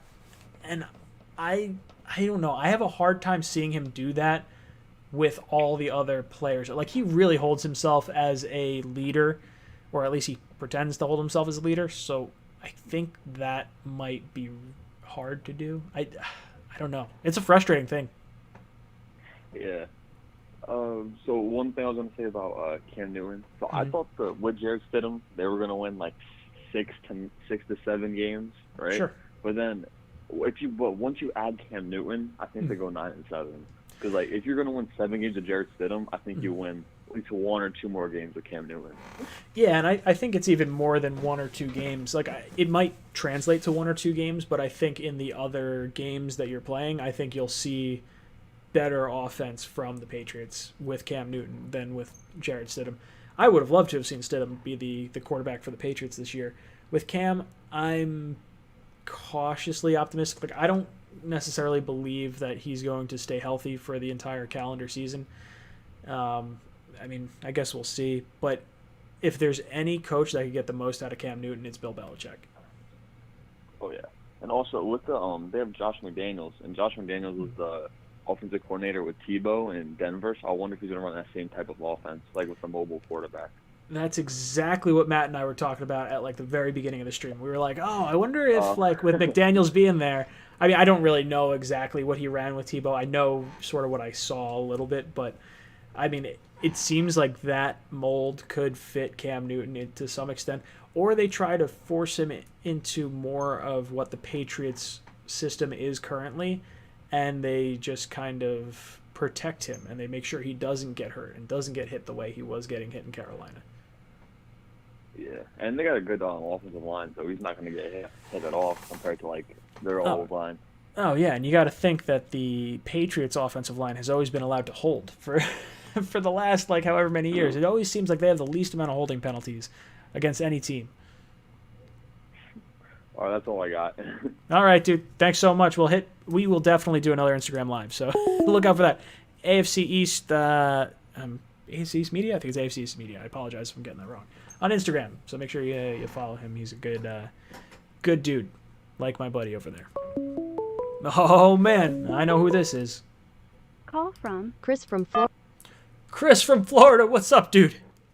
What's going on, Jets Nation people? Let's go. We are Jets for 2020, baby. Yeah. What's on your mind, dude? What are you thinking about? So, definitely want to just throw this out here. Guys, I'm telling it to all my fellow Jets followers, Jets fans, to all the subscribers here on this channel, and make sure you hit that thumbs up. Guys, in Joe we trust, because you know what? This guy has been strong. He's been making smart moves. He's been making smart plays. He's not making any notion outside of social media. We're just focusing on the team meet, the players. Joe Douglas is going to make the right moves. If Adams wants to keep talking, yapping, let other people talk for him, go right ahead. But I'm firm with my GM. He's making the right calls. If he needs to trade, he'll do it for the right moves. If he's going to keep him, he's going to make sure Adams is going to regret holding out. Either we see 100 of them or we see none of them and we get it out of a different player. Yeah. Right there for that. Dude, I completely agree. And Joe we trust is exactly what we should be thinking right now. Everything that Joe has said since he got here and told Sam Darnold's parents, hey, I'm going to do whatever it takes to protect your son and to give him, what he needs to succeed here. And he went out, he got Ryan Khalil. Yeah, it backfired, but he went out and got him. He got Alex Lewis in a trade. That seems to at least worked out a little bit. He brought him back this year. You go out, you sign McGovern, you get Fant, you get Van Roten, and you draft Mekhi Becton. Bring in Brashad Perriman and add Denzel Mims. It sounds like Joe Douglas knows exactly what he needs to do. And we didn't overpay for any free agents. There's not one free agent on our list of players that I could really look at and say, like, oh, that was an overpay. Everything was, like, kind of in the right wheelhouse.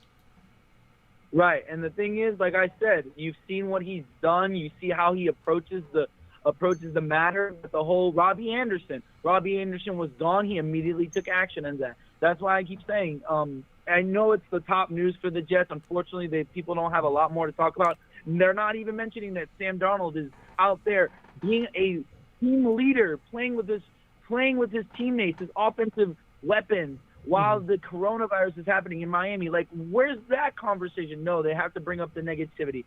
But I don't want to talk anymore about the Jamal Adams thing. Let's talk about this Cam Newton situation. Yes, sir. What's your thoughts on it? Okay, so Cam Newton, I definitely was worried the moment I saw the post. I said to myself, man, of all the people, Belichick has got himself a mobile quarterback, the complete opposite of what Tom Brady was. And I was worried because this guy is younger. He does have a little bit more of a longer build than Tom Brady did. So you tend to think if he gets hit, he can get kind of back up and he can escape any kind of edge rusher at him. Now, the thing is, though, just like somebody mentioned earlier, if he gets hit, it depends on how he gets hit, because Belichick has been used to a standstill quarterback. He's been used to the quarterback holding on and finding that right target, because if it wasn't Belichick's formation, it's nobody's formation. And Cam Newton likes to go freehand. He likes to go it his way sometimes. So I'm wondering how that's going to go.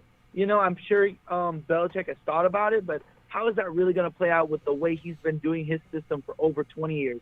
Now, my question is for you in this topic.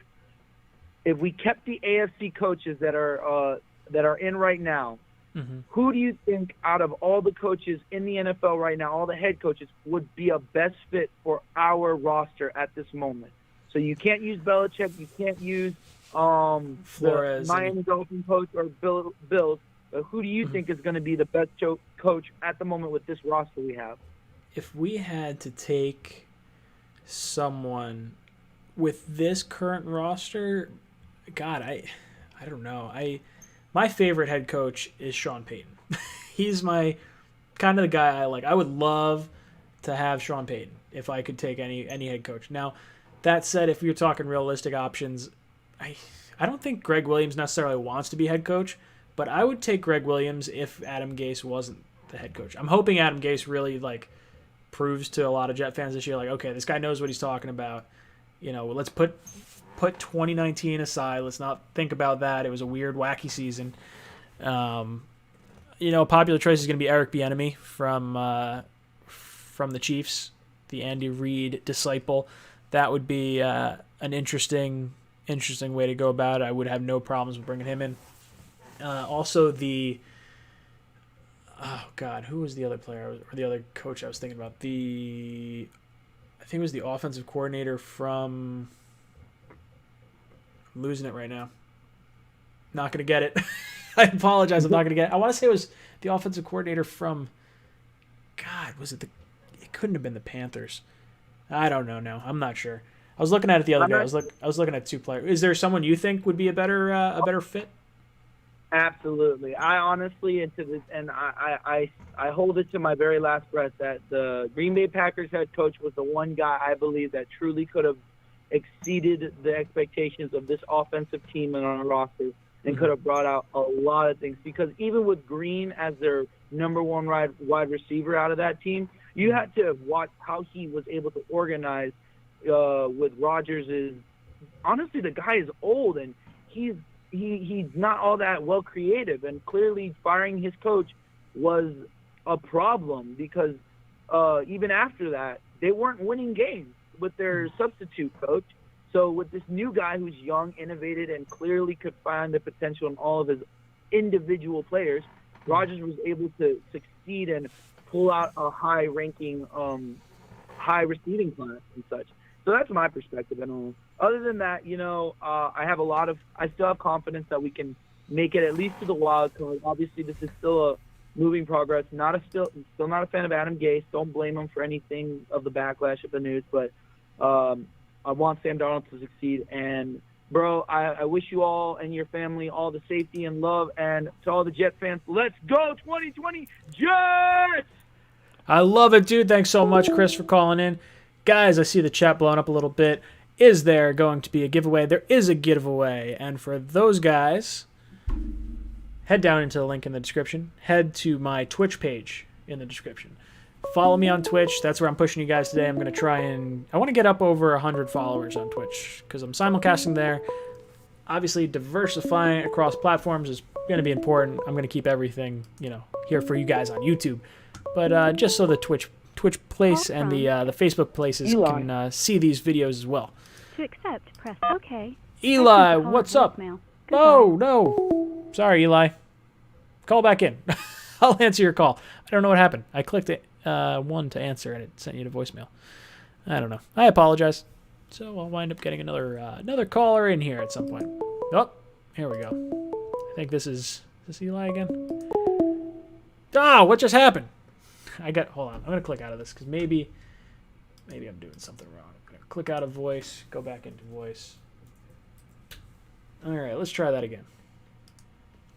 See if maybe that's acting a little bit.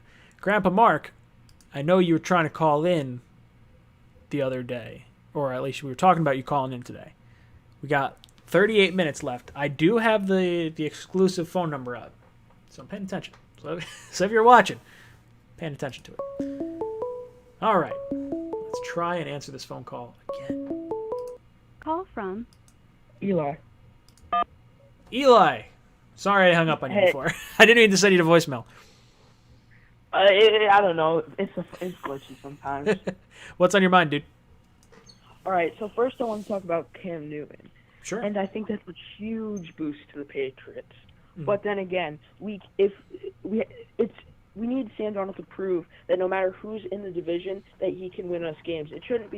We shouldn't be relying on who else the other teams in the division. We should be relying on us and thinking about us. It doesn't matter how good the other teams are or how bad the other teams in the division. We should be focusing on us. Yeah, I completely agree. I wholeheartedly agree. I think it needs to start within our locker room, and it needs to be Sam that leads us to that promised land. It's not going to be any other player on this team. It's going to be Sam taking that step forward with a better offensive line. The entire offense. If we can pick this offense up and make it a top 20, a top, maybe 15 unit, that definitely boosts this team and probably gets us into the playoffs. Yeah, because Bill Belichick can from what I've heard, Bill Belichick can scheme around any person's talents. Mm-hmm. So imagine Cam Newton, who's already good, he's like a veteran, but he's not that old. He's only 31 for quarterbacks. So he still has that arm frame. He still has the mobility. And if Belichick can do what Belichick does, that he can be deadly on that. But then again, Cam Newton is very injury prone. Yeah, I think the injuries are going to be the biggest thing.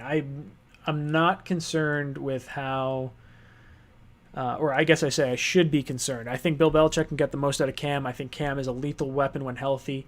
It's the if he's healthy is the biggest question mark, and I don't believe he can stay healthy for a full 16-game schedule. I mean, maybe if you get a solid 14 weeks out of him and maybe the playoffs, that's enough to cause enough damage. But I don't think you're going to see a full 100%. Like, even if you get 14 games from him, the chances are he's probably going to play an additional 5 games with him, like, beat up. Yeah.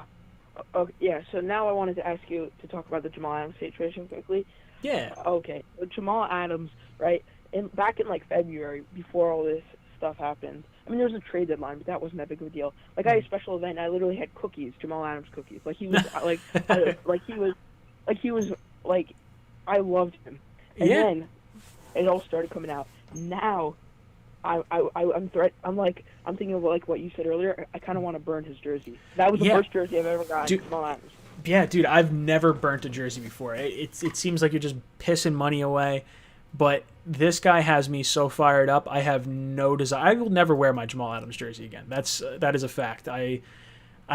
It took me months to wear it after the trade deadline, and I finally warmed up to it. I was like, you know what? Let me get over this. It's, I'm not going to be a, crybaby about this, but I'll be honest, I don't like Jamal anymore. It's not like I would love to see him here. He's certainly not someone I want us to pay a lot of money to right now, because I don't think you pay someone that's doing this to your team. Not like this. Let him play a year, kind of earn his stripes back again, and then maybe you revisit this after the season. Yeah, that used to be my go-to jersey. I swear it all the time, but now I don't want to wear it anymore. So I bought a Joe Namath jersey now, so now that's my go-to jersey. I like it. I'm going to buy a jersey. So I've been working on this for a while, and I'm trying to figure out how exactly I want to do it, because NFL.com only lets you have 2 numbers on the back.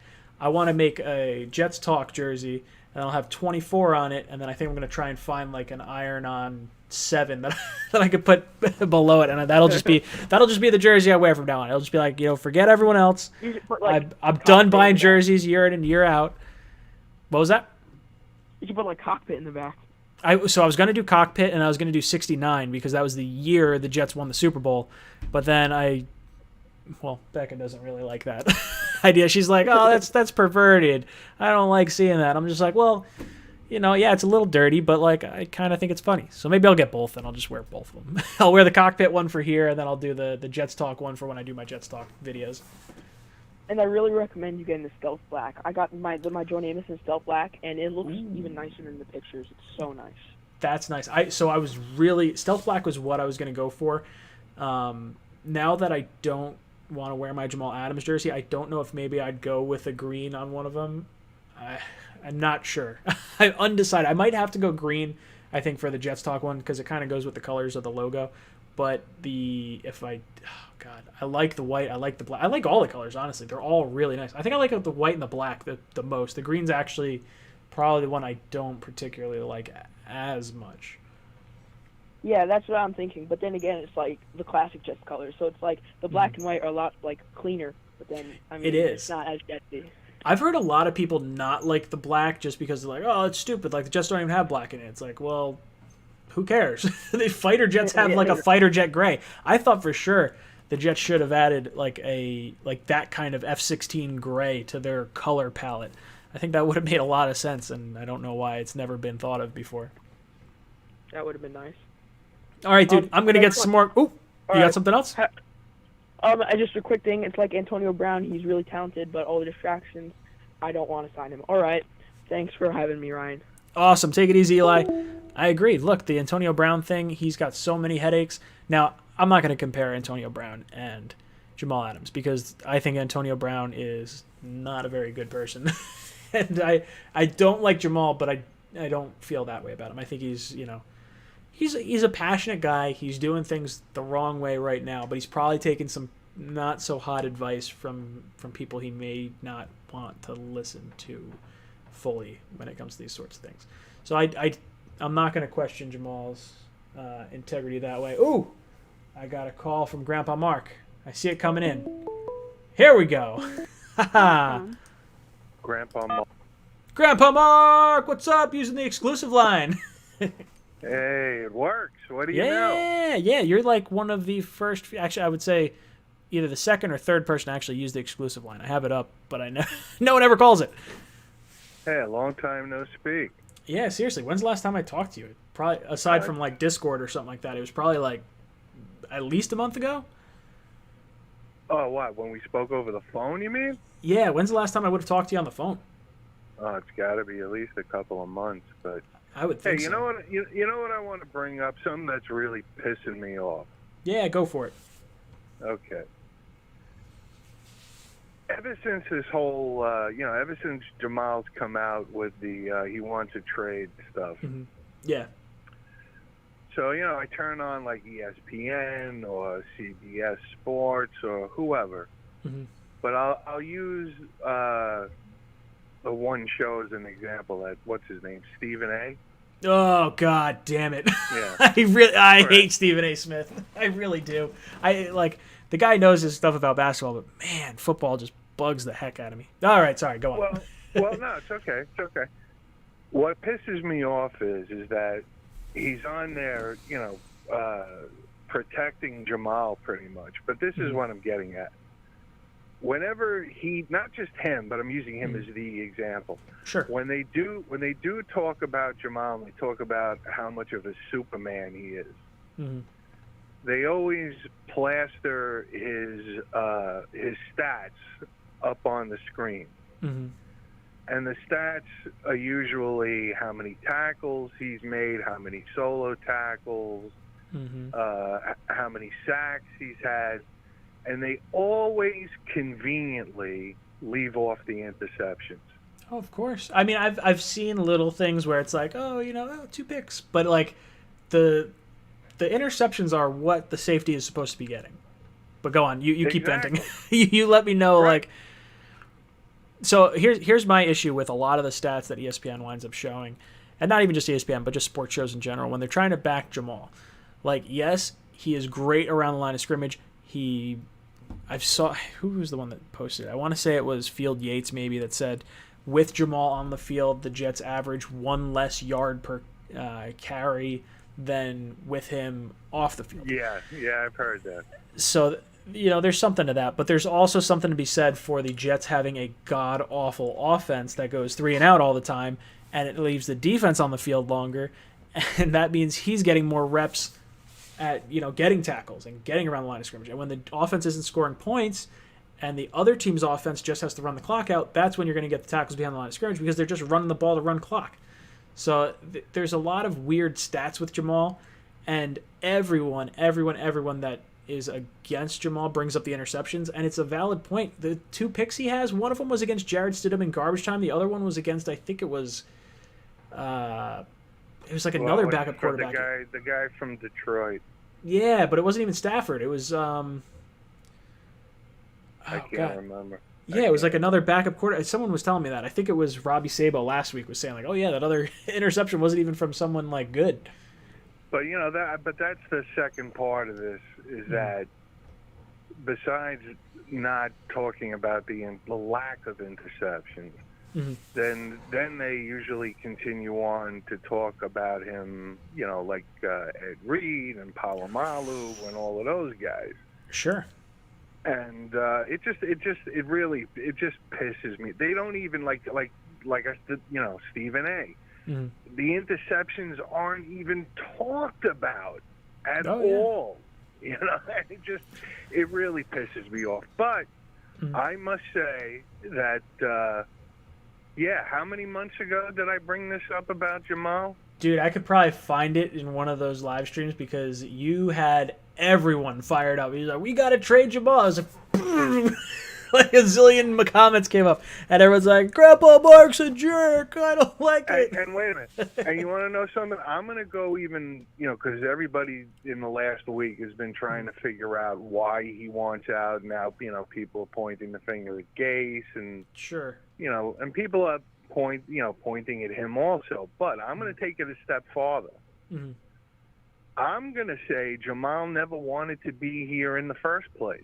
I completely agree. I've been saying that since October, so we saw tweets going back as far as I believe it was 2018, where it was like flirting with Dallas, and that's 1 year after being with the Jets. And I think he's always played the "I'm a great leader. This is what you're getting from me," and it's all this big act and a big show. And I'm curious to see if the players really buy into it anymore. Like if the players are just gonna be like, "Dude, just do your job. Like stop preaching."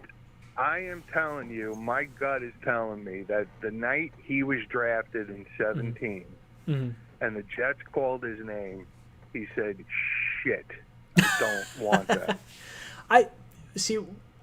I think he was so excited when he was drafted. I don't think it was necessarily like he didn't want to be with the Jets then. I think after that first year, and then you start to get like, I'm sure he got hounded by Jet fans and just media in general. Being a New York athlete cannot be easy. I'm sure being an athlete almost anywhere nowadays is probably pretty hard, but I think he sees himself in such a high regard that once the fan base starts to turn on you, I don't see it really going back. Like I think Jet fans are going to be pretty salty about this through the season, especially if he's on the team. Yeah, I mean, look, I'm not saying he was like, let's use Jim Kelly as the example when he was drafted by the Bills back in '83. Yeah. He wasn't that adamant about it, but look, I honestly don't think he wanted to be here from day one. I think he could play the 3 years, and then the CBA says that after 3 years he can hold out for a new deal, and this is his way out. That's it. I think he always wanted to play for Dallas. That's where he's from, and that's that. And the other thing is, a lot of people keep on talking about how, they should make him the highest paid player, but I honestly think he wants, and I know you've talked about it many times, I honestly believe he wants that $20 million a year. And that's just utterly ridiculous. And there's no way in hell Douglas is going to pay a safety $20 million. I completely agree. And you know what I've been saying, and I know you know this, I think he wants $20 million from the Jets. I think if he goes to Dallas or if he goes to Tampa Bay, I think he takes what would have been the actual offer from Joe Douglas, and he'll claim, no state income tax, it's totally different, and we're trying to win a Super Bowl here and all this other stuff, and there's going to be all these different things. What kills me the most about the whole Jamal Adams situation is all the fans from every other fan base just totally supporting Jamal and being like, the Jets are dumb. They don't want to pay their best player. They don't want to do this. It's like, dude, you guys don't know what's going on. This guy's out of his damn mind. Now, imagine if they would have, because I know I called you like 5 minutes after they drafted Becton. Yep. But and I said, now's the time to strike. Do you remember that? Oh yeah, yeah, absolutely. I mean that was the move. I mean, imagine if they would have done that. Yeah. Now in hindsight, I guarantee you, Douglas is like shit. Yeah, I think there's probably a little remorse of like just not doing it then. I mean, right now the Jets are going to come out looking pretty good out of this situation. Like I think it's actually in the Jets' favor to be the good guy right now. With everything that Jamal's doing, I agree. but he's. I mean, Douglas has got to be kicking himself because if you could have gotten a first and third from Dallas this year, and you could have taken CeeDee Lamb, that's a kick in the balls. I really like Lamb or any of the receivers, I guess. Before I hang up, I'll just tell you, I think my gut is telling me, and I mean this is no stretch. I'm sure just about everybody's thinking this. Mm-hmm. Camp is what, a month away? Yeah. So. Yeah, he's gonna. I have a feeling he's not gonna show up, and then that's just gonna be the cherry on top of the cake, and then we'll see a blockbuster. Do you think he winds up getting traded before the season, or at the deadline, or does he just keep holding out? Does he eventually come back? Do you think he ever sets foot on the field again for the Jets? My gut is telling me that he's gonna be traded during camp. He's not gonna show up, and Douglas is just gonna say enough is enough. And that's it, Yeah, I'm worried about that because, I mean, if we can get Collins, the right tackle from Dallas, I'm all about it. Like, I won't think twice about it. But if that's my fantasy. That's the really valuable one because now I feel like we're winning that trade. If we trade Jamal just to move him, like say we take Gallup in a second, which feels like it's not fair value for Jamal, or anything that maybe doesn't include a first and a player, I would be a little upset. Like I would rather hold on to Jamal for an entire season, eat his contract this year, and trade him for just a first next year, than give him away for not slightly less, but maybe not as much as we kind of want, just to alleviate the issue because there could be problems down the line with other players seeing like, hey, Jamal was able to get out of here. Maybe for the long-term future of Sam Darnold's career. Maybe it's to his benefit to not play for the New York Jets.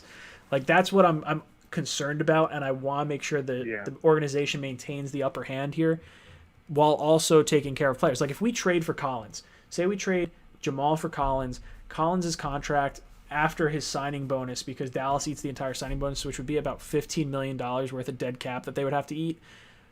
The most the Jets would have to pay Collins, which would be year 3, 4, and 5, would be $10 million a year, which is going to be really cheap by the time you get to 2022, 3, and 4. If we trade for Collins, well, it's a great deal. If you could trade for Collins, I would be all for giving Collins some more money up front, just to kind of show like, hey, look, you had no intentions of being moved from Dallas. Thank you for coming over here. We think highly of you. Here's a little bit more money. It sort of saves face with the players. Like, hey, look, we're not afraid to pay the guys that are going to be team players. We want you here long term, and here's this, gesture of good faith, I think. And that's kind of a little big like F you towards towards Jamal. One last thing. Yeah. Because I think I heard you say it earlier, but I don't know if you want to, I can't remember. Yeah, go for it. Let's say we do a deal with the Cowboys for Collins. Yep. I think I heard you say you would just go straight up 1-for-1. I would go straight up Adams for Collins and not think twice about it. Absolutely. Nothing. You wouldn't want anything extra. Oh, I would love anything extra, but I think Collins is so good. If that's the trade, if that's what the offer was to you. Yep. And nothing else, you would do it 1-for-1. 100%. Yeah, because I think you jettison a headache out of our locker room. You bring in someone who's a top 5 right tackle in this league on a great contract. By the way, you have your bookend tackles locked in for the next 5 years, and you help Sam Darnold 110%. I think that's the move you make. Even if you could get if you could get a draft pick, sure. Like, even if you have to give up maybe like a 4th-round pick to get, say, a 3rd-round pick, or if there's some sort of weird trade like that, I could get behind that. but I think Collins and his contract are so good, and Jamal Adams and his demands are so friggin' terrible that I would absolutely move that 1-for-1. Yeah, well, what do you think? I said, It sounds like you probably. No, that's my fantasy. I would love to see Collins on this team. I would love to see it, but we'll see what happens. But I think it's going to happen in about a month. It'll be interesting to see. Something's going to happen. I think it'll be very interesting to see what happens with Jamal, because if he can get traded prior to the season starting and the Jets can get returned, like if you get draft picks for Jamal and you trade Jamal before the season, like that's going to kind of suck because it doesn't help you this year. But right. I don't know. I would hold, if you can't get Collins straight up, I think I would hold on to Jamal to the deadline and then see what you could get there. In worst case scenario, let him lose a year of eligibility. Who cares? You have enough cap anyway. If you're eating the $7 million that you're going to owe him this year, or $5 million, or whatever the cap number is, I don't know. I would rather the Jets play hardball to prevent this sort of thing from happening in the future than cave for slightly less than I would want. Yeah, no, I agree with you. But all right, buddy, I'm gonna go. You're doing a great job, and if I can, I'll give you a shout out next week. Yeah, absolutely. Thank you so much for calling in, Grandpa Mark. I will talk to you. I'm sure I'll talk to you next week. All right, let's open up. I clicked out of the other Google Voice because someone was calling in on the other number, and I was like, I can't hear things. All right, got another caller on the line. Who we got? Call from Eddie. Eddie, what's up, dude? Welcome to the cockpit. Hey, I'm calling again. Yeah. I couldn't talk to you before when you had Matt on. What's his name? Matt was there. Yeah. I know it's tough when I got to figure out a way for the people that are on my show to hear. I figured out how to get them to hear the calls. There's a little bit of like maneuvering I have to do, but then they can't talk to you, and that's kind of where I'm crossing my wires, and I'm not exactly sure how to make that happen yet. But I'll figure out a way. What's on your mind? Okay, so all right, so I think this kid Ashton Davis is going to be a beast. I do. I hope so. Joe blew it. Do. Everyone. They drafted him pretty high. 3rd round pick. Come on, this kid. From what I've heard, everyone said this kid's good. He's a ball hawk. Mm-hmm. I love Jamal. I got his black and his green albums. I even spun for the sewn-on letter one. Yeah, the stitch letters. Oh, I'm sorry. Oh yeah. So I'm kind of pissed. Well, I did use a coupon, so I got them for $130 instead of $150 a piece. But whatever. That helps. But the bottom line is, I got a friend who's a Dallas fan, and he keeps teasing me, going and I'm like, dude, you guys can't afford him anyway. Oh yeah, so there's no way. Wasting your time. What kills me is Jamal's going to ask for $20 million from us, and then he's going to go play for Dallas for like $15 million. Oh no, he'd take 15, 16 from Dallas because he'll be at home with his mom and dad and everything. He'll be at home, and it's no state income tax, and that's how he's going to spin it. It's going to be like, oh well, it's totally different. My house here costs way less than my house up in Jersey, and you can drive around in his fancy Mercedes-Benz SUV and whatever. Yeah, exactly. I think that's probably what's going to wind up happening. I really don't want to send him to Dallas unless I get something I really want back. Well, I was hoping, if everything worked out great, I was hoping that they'd just run 3 safeties and put Jamal up on the line and just let him play as an outside linebacker. Yeah, honestly, that's where I feel like Jamal is. He's really best. I think he's more of an outside linebacker that can cover backs and tight ends. Yeah, I completely agree. He's almost like a Mark Barron type safety, where Mark Barron was, I think he drafted by the Bucks, and I think he moved to the Rams and wound up playing linebacker for them. I think is how that wound up going. But yeah, there is no part of me that would feel bad if we had Davis and May as our 2 safeties, with Adams roving around as like the blitzing end off the edge. Like he's that good. Actually, he can do that. The rookie year, May outplayed Jamal like 2-1. Yeah, honestly, May used to play strong safety with Florida, so there's no reason that he can't play strong safety in the NFL. I would put him back at strong safety, and I would have Ashton Davis as the free safety, and if we could get, like you said, that offensive lineman from Dallas, or Yannick Ngakoue, rock and roll, baby. That's it. I mean, that's who I want. I either want that who's the guy? Collins. Yep, I either Collins, want, the right I either tackle. want Collins number 1. Yep. And Ngakoue number 2. Yep. That's who I want. I think we're good at wideout. I really do. I don't think our wideouts are that bad. I loved Robbie. And yeah. I loved Robbie because when I first saw him as an undrafted free agent that first year when he was playing those preseason games, I'm in the Central North Carolina New York Jets fan club out of Raleigh, North Carolina. Oh, of course. So we go to the games and we're all from New York and Long Island and New Jersey, and I was telling the guys, I said, I love this kid Robbie Anderson. I just love him. I love him. And you know what? I don't care what anyone says. He was probably the most underrated player in the NFL because that little son of a gun, I don't care how small or skinny he was, he went up and got the ball at the apex. I mean, he would just go for it. I've seen him make catches that, I think he was one of the best contested catch wideouts in the league. He's an interesting player. Really underrated.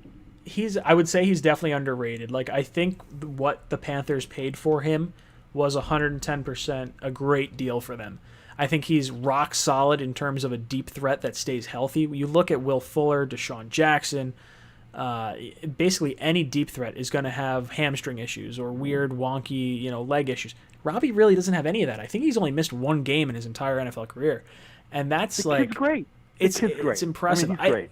I don't know how I feel about the contested catches because he is so slight in his frame. I have seen him make some good. He gets them though. Yeah, look, he gets them. He does. He makes catches in double coverage. The one catch I always go back to is the Steeler game where he had two guys draped all over him and he caught the ball. I thought that was his best catch that he's made. Right at the back of the end zone, he's made a couple of catches too. He's really good. I think that the Panthers with him and McCaffrey, that's a good 1-2 punch. I like it a lot. I'm excited to see Teddy Bridgewater too. Like, I really like Teddy. I knew he was not going to stay on the Jets. He was used as a trade chip so he could get healthy. I wanted to keep him that first year. I wanted Teddy to start that first year, and I love Sam. I do. I love Sam, but I wanted Teddy to start that first year. Yeah. And just let Sam sit and watch and learn. Think of how many quarterbacks who were great sat and watched and learned for 2 or 3 seasons. Steve Young. I know he came from like the USFL. Sure. He did, or whichever bullshit league they had at the time. But he sat behind Montana for about a year or two, and I'm sure he hated it. But that's how you learn. They throw these guys in way too fast now, and it's because they spend all this money on them. They want to get immediate results. That's what ruined Vinny Testaverde for about 6 or 7 years. They threw him into the Tampa Bay offense right out of getting the Heisman Trophy, and he was just getting destroyed. Yeah, back in the creamsicle days. Oh yeah, those uniforms were pretty ugly. But I think the ability to sit and learn is important.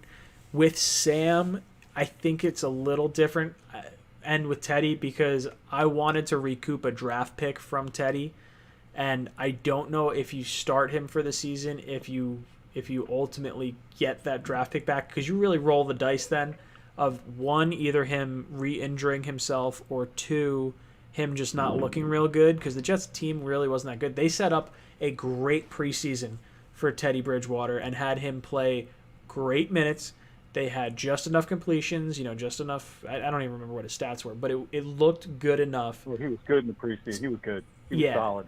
Now maybe you hold out. I think if he didn't have that prior injury, they would have started him for sure. Oh yeah, for sure. He would have never. He never would have left Minnesota.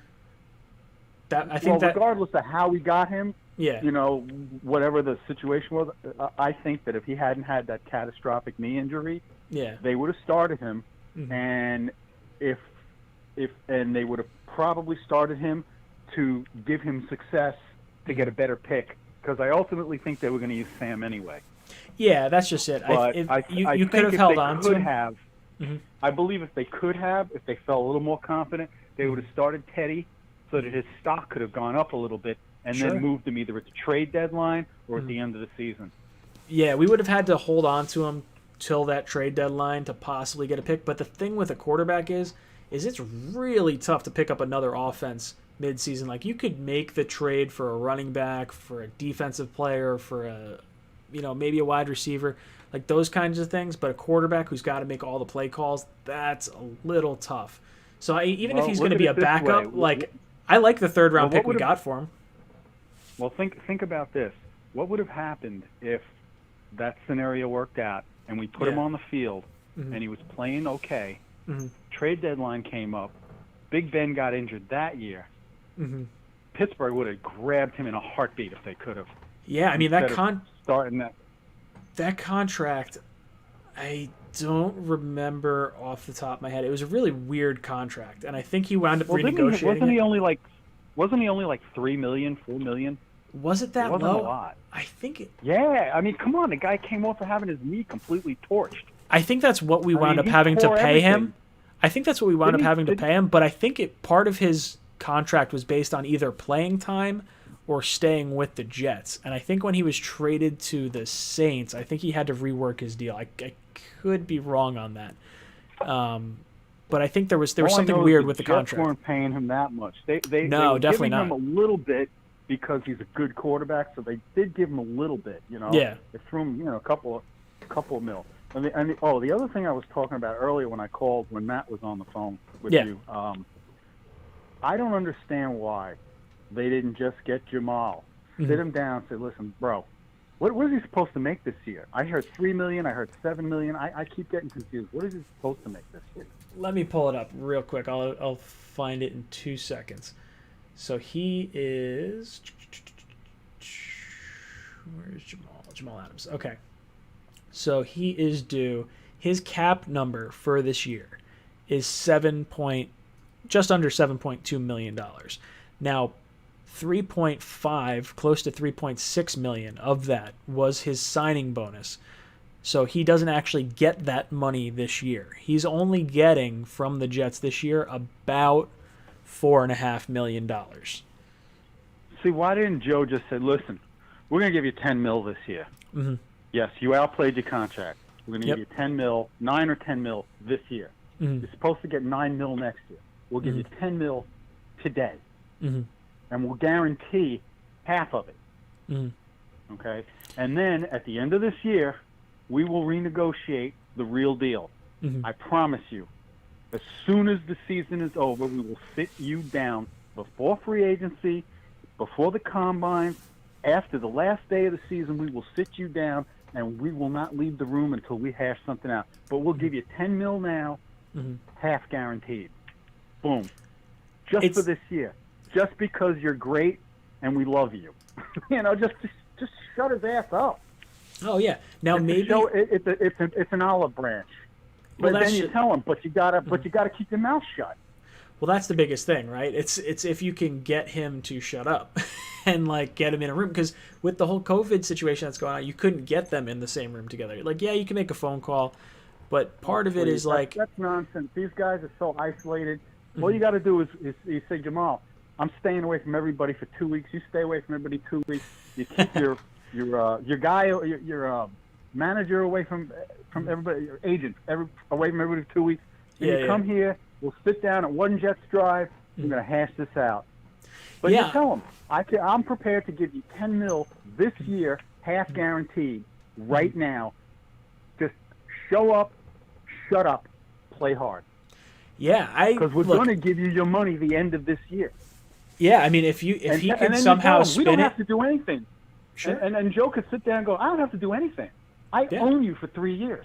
Yeah, but we do like you. That's the biggest issue for me is if Jamal wants more than anything else. Well, he wants to be where he wants to be. I think that's really the issue. He wants to be in Dallas. He wants to be in one of these other teams because he'll play on his current contract with them. If he's asking, he'll stay in New York because all you gotta do is say, "Look, you're in New York City, bro. Yeah, you're in New York City. Take a walk down to Madison Avenue. Sell some cologne, do something. You can make a shit ton of money here. What are you worried about? It's the nice thing Michael about Jordan made more money in endorsements than he ever did playing for the Bulls when he was playing basketball. Oh, yeah. Well, that's just it. You told Jamal. Jamal's just shooting himself in the It's foot. just prime time. I'm hoping that other teams see what's going on with Jamal and kind of like sort of back off. I don't want to say back off because obviously I want as much trade compensation as we can get from him, but I don't think. God, I don't know. It just the whole Jamal Adams thing situation pisses me off. The $10 million, I wouldn't be against a Band-Aid type contract. The issue I have, and I think it's the issue that Douglas is probably contemplating right now, is we have so much control. Like, I don't mind giving Jamal a new contract right now, but if he wants a new contract right now, he better not be asking for $20 million because we can control him for 4 years, and that second franchise tag is only going to be worth $17.5 million. So you're not even hitting 1 year of the contract he wants. Well, that's the point I'm trying to make. We give him the Band-Aid contract this year to get him to shut up. Yeah. And then next year, we can still play hardball.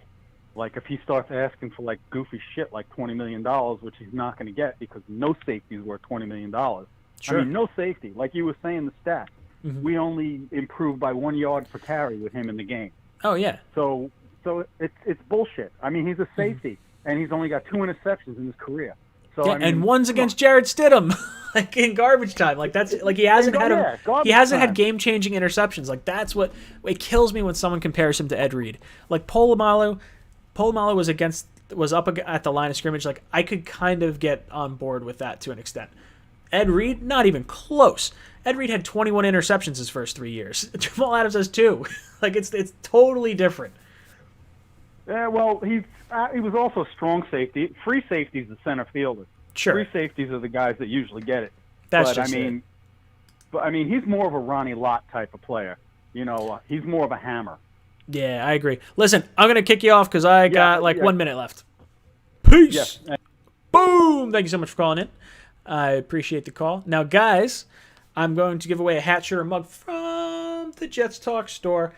So I'll give you another minute. You got until 10 o'clock. It's 9:59 right now. Head to my Twitch. Down in the description down below. Follow me on Twitch. If you follow me on Twitch, you're going to get a chance to win a hat, shirt, or mug from the Jets Talk store. And then next week, maybe I'll push you somewhere else. But Twitch is where we're going to today. That's the thing. I got to start doing the questions again. The questions are a lot of fun because I like seeing the answers. But everyone winds up Googling the answers anyway. So we'll see.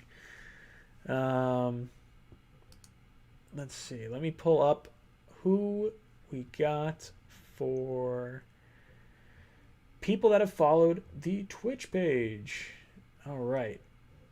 So let's see.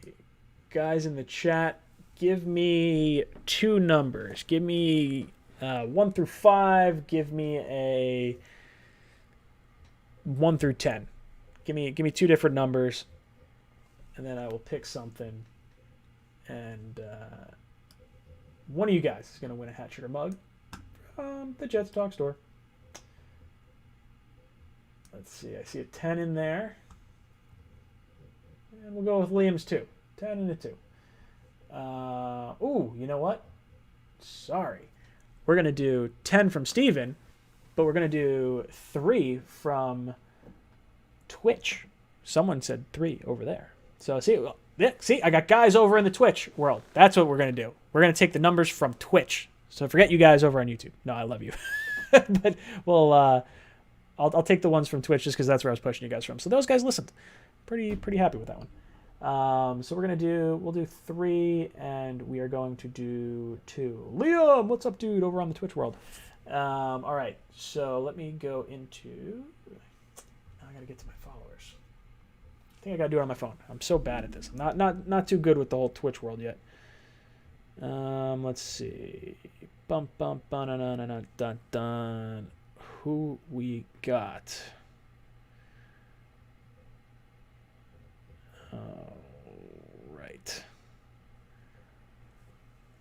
All right, so for the followers that we got for today, we're going to say the winner is going to be Big Boy Jimbo 1. Big Boy Jimbo 1 on Twitch.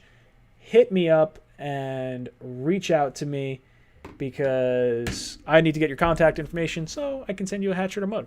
So I really appreciate you guys. I had a lot of fun talking. We had fun with Matt.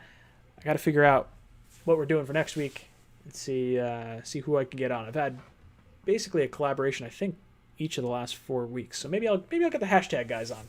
See if I can get Mario or one of the Bills guys start talking about some of these Patriot things.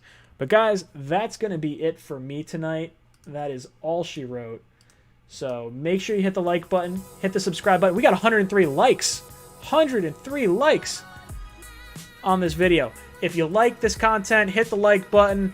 Every like over 33 likes is a little middle finger to Jamal Adams. And it shows that this channel is better than all the BS that he's putting out for us. Guys, I love you so much.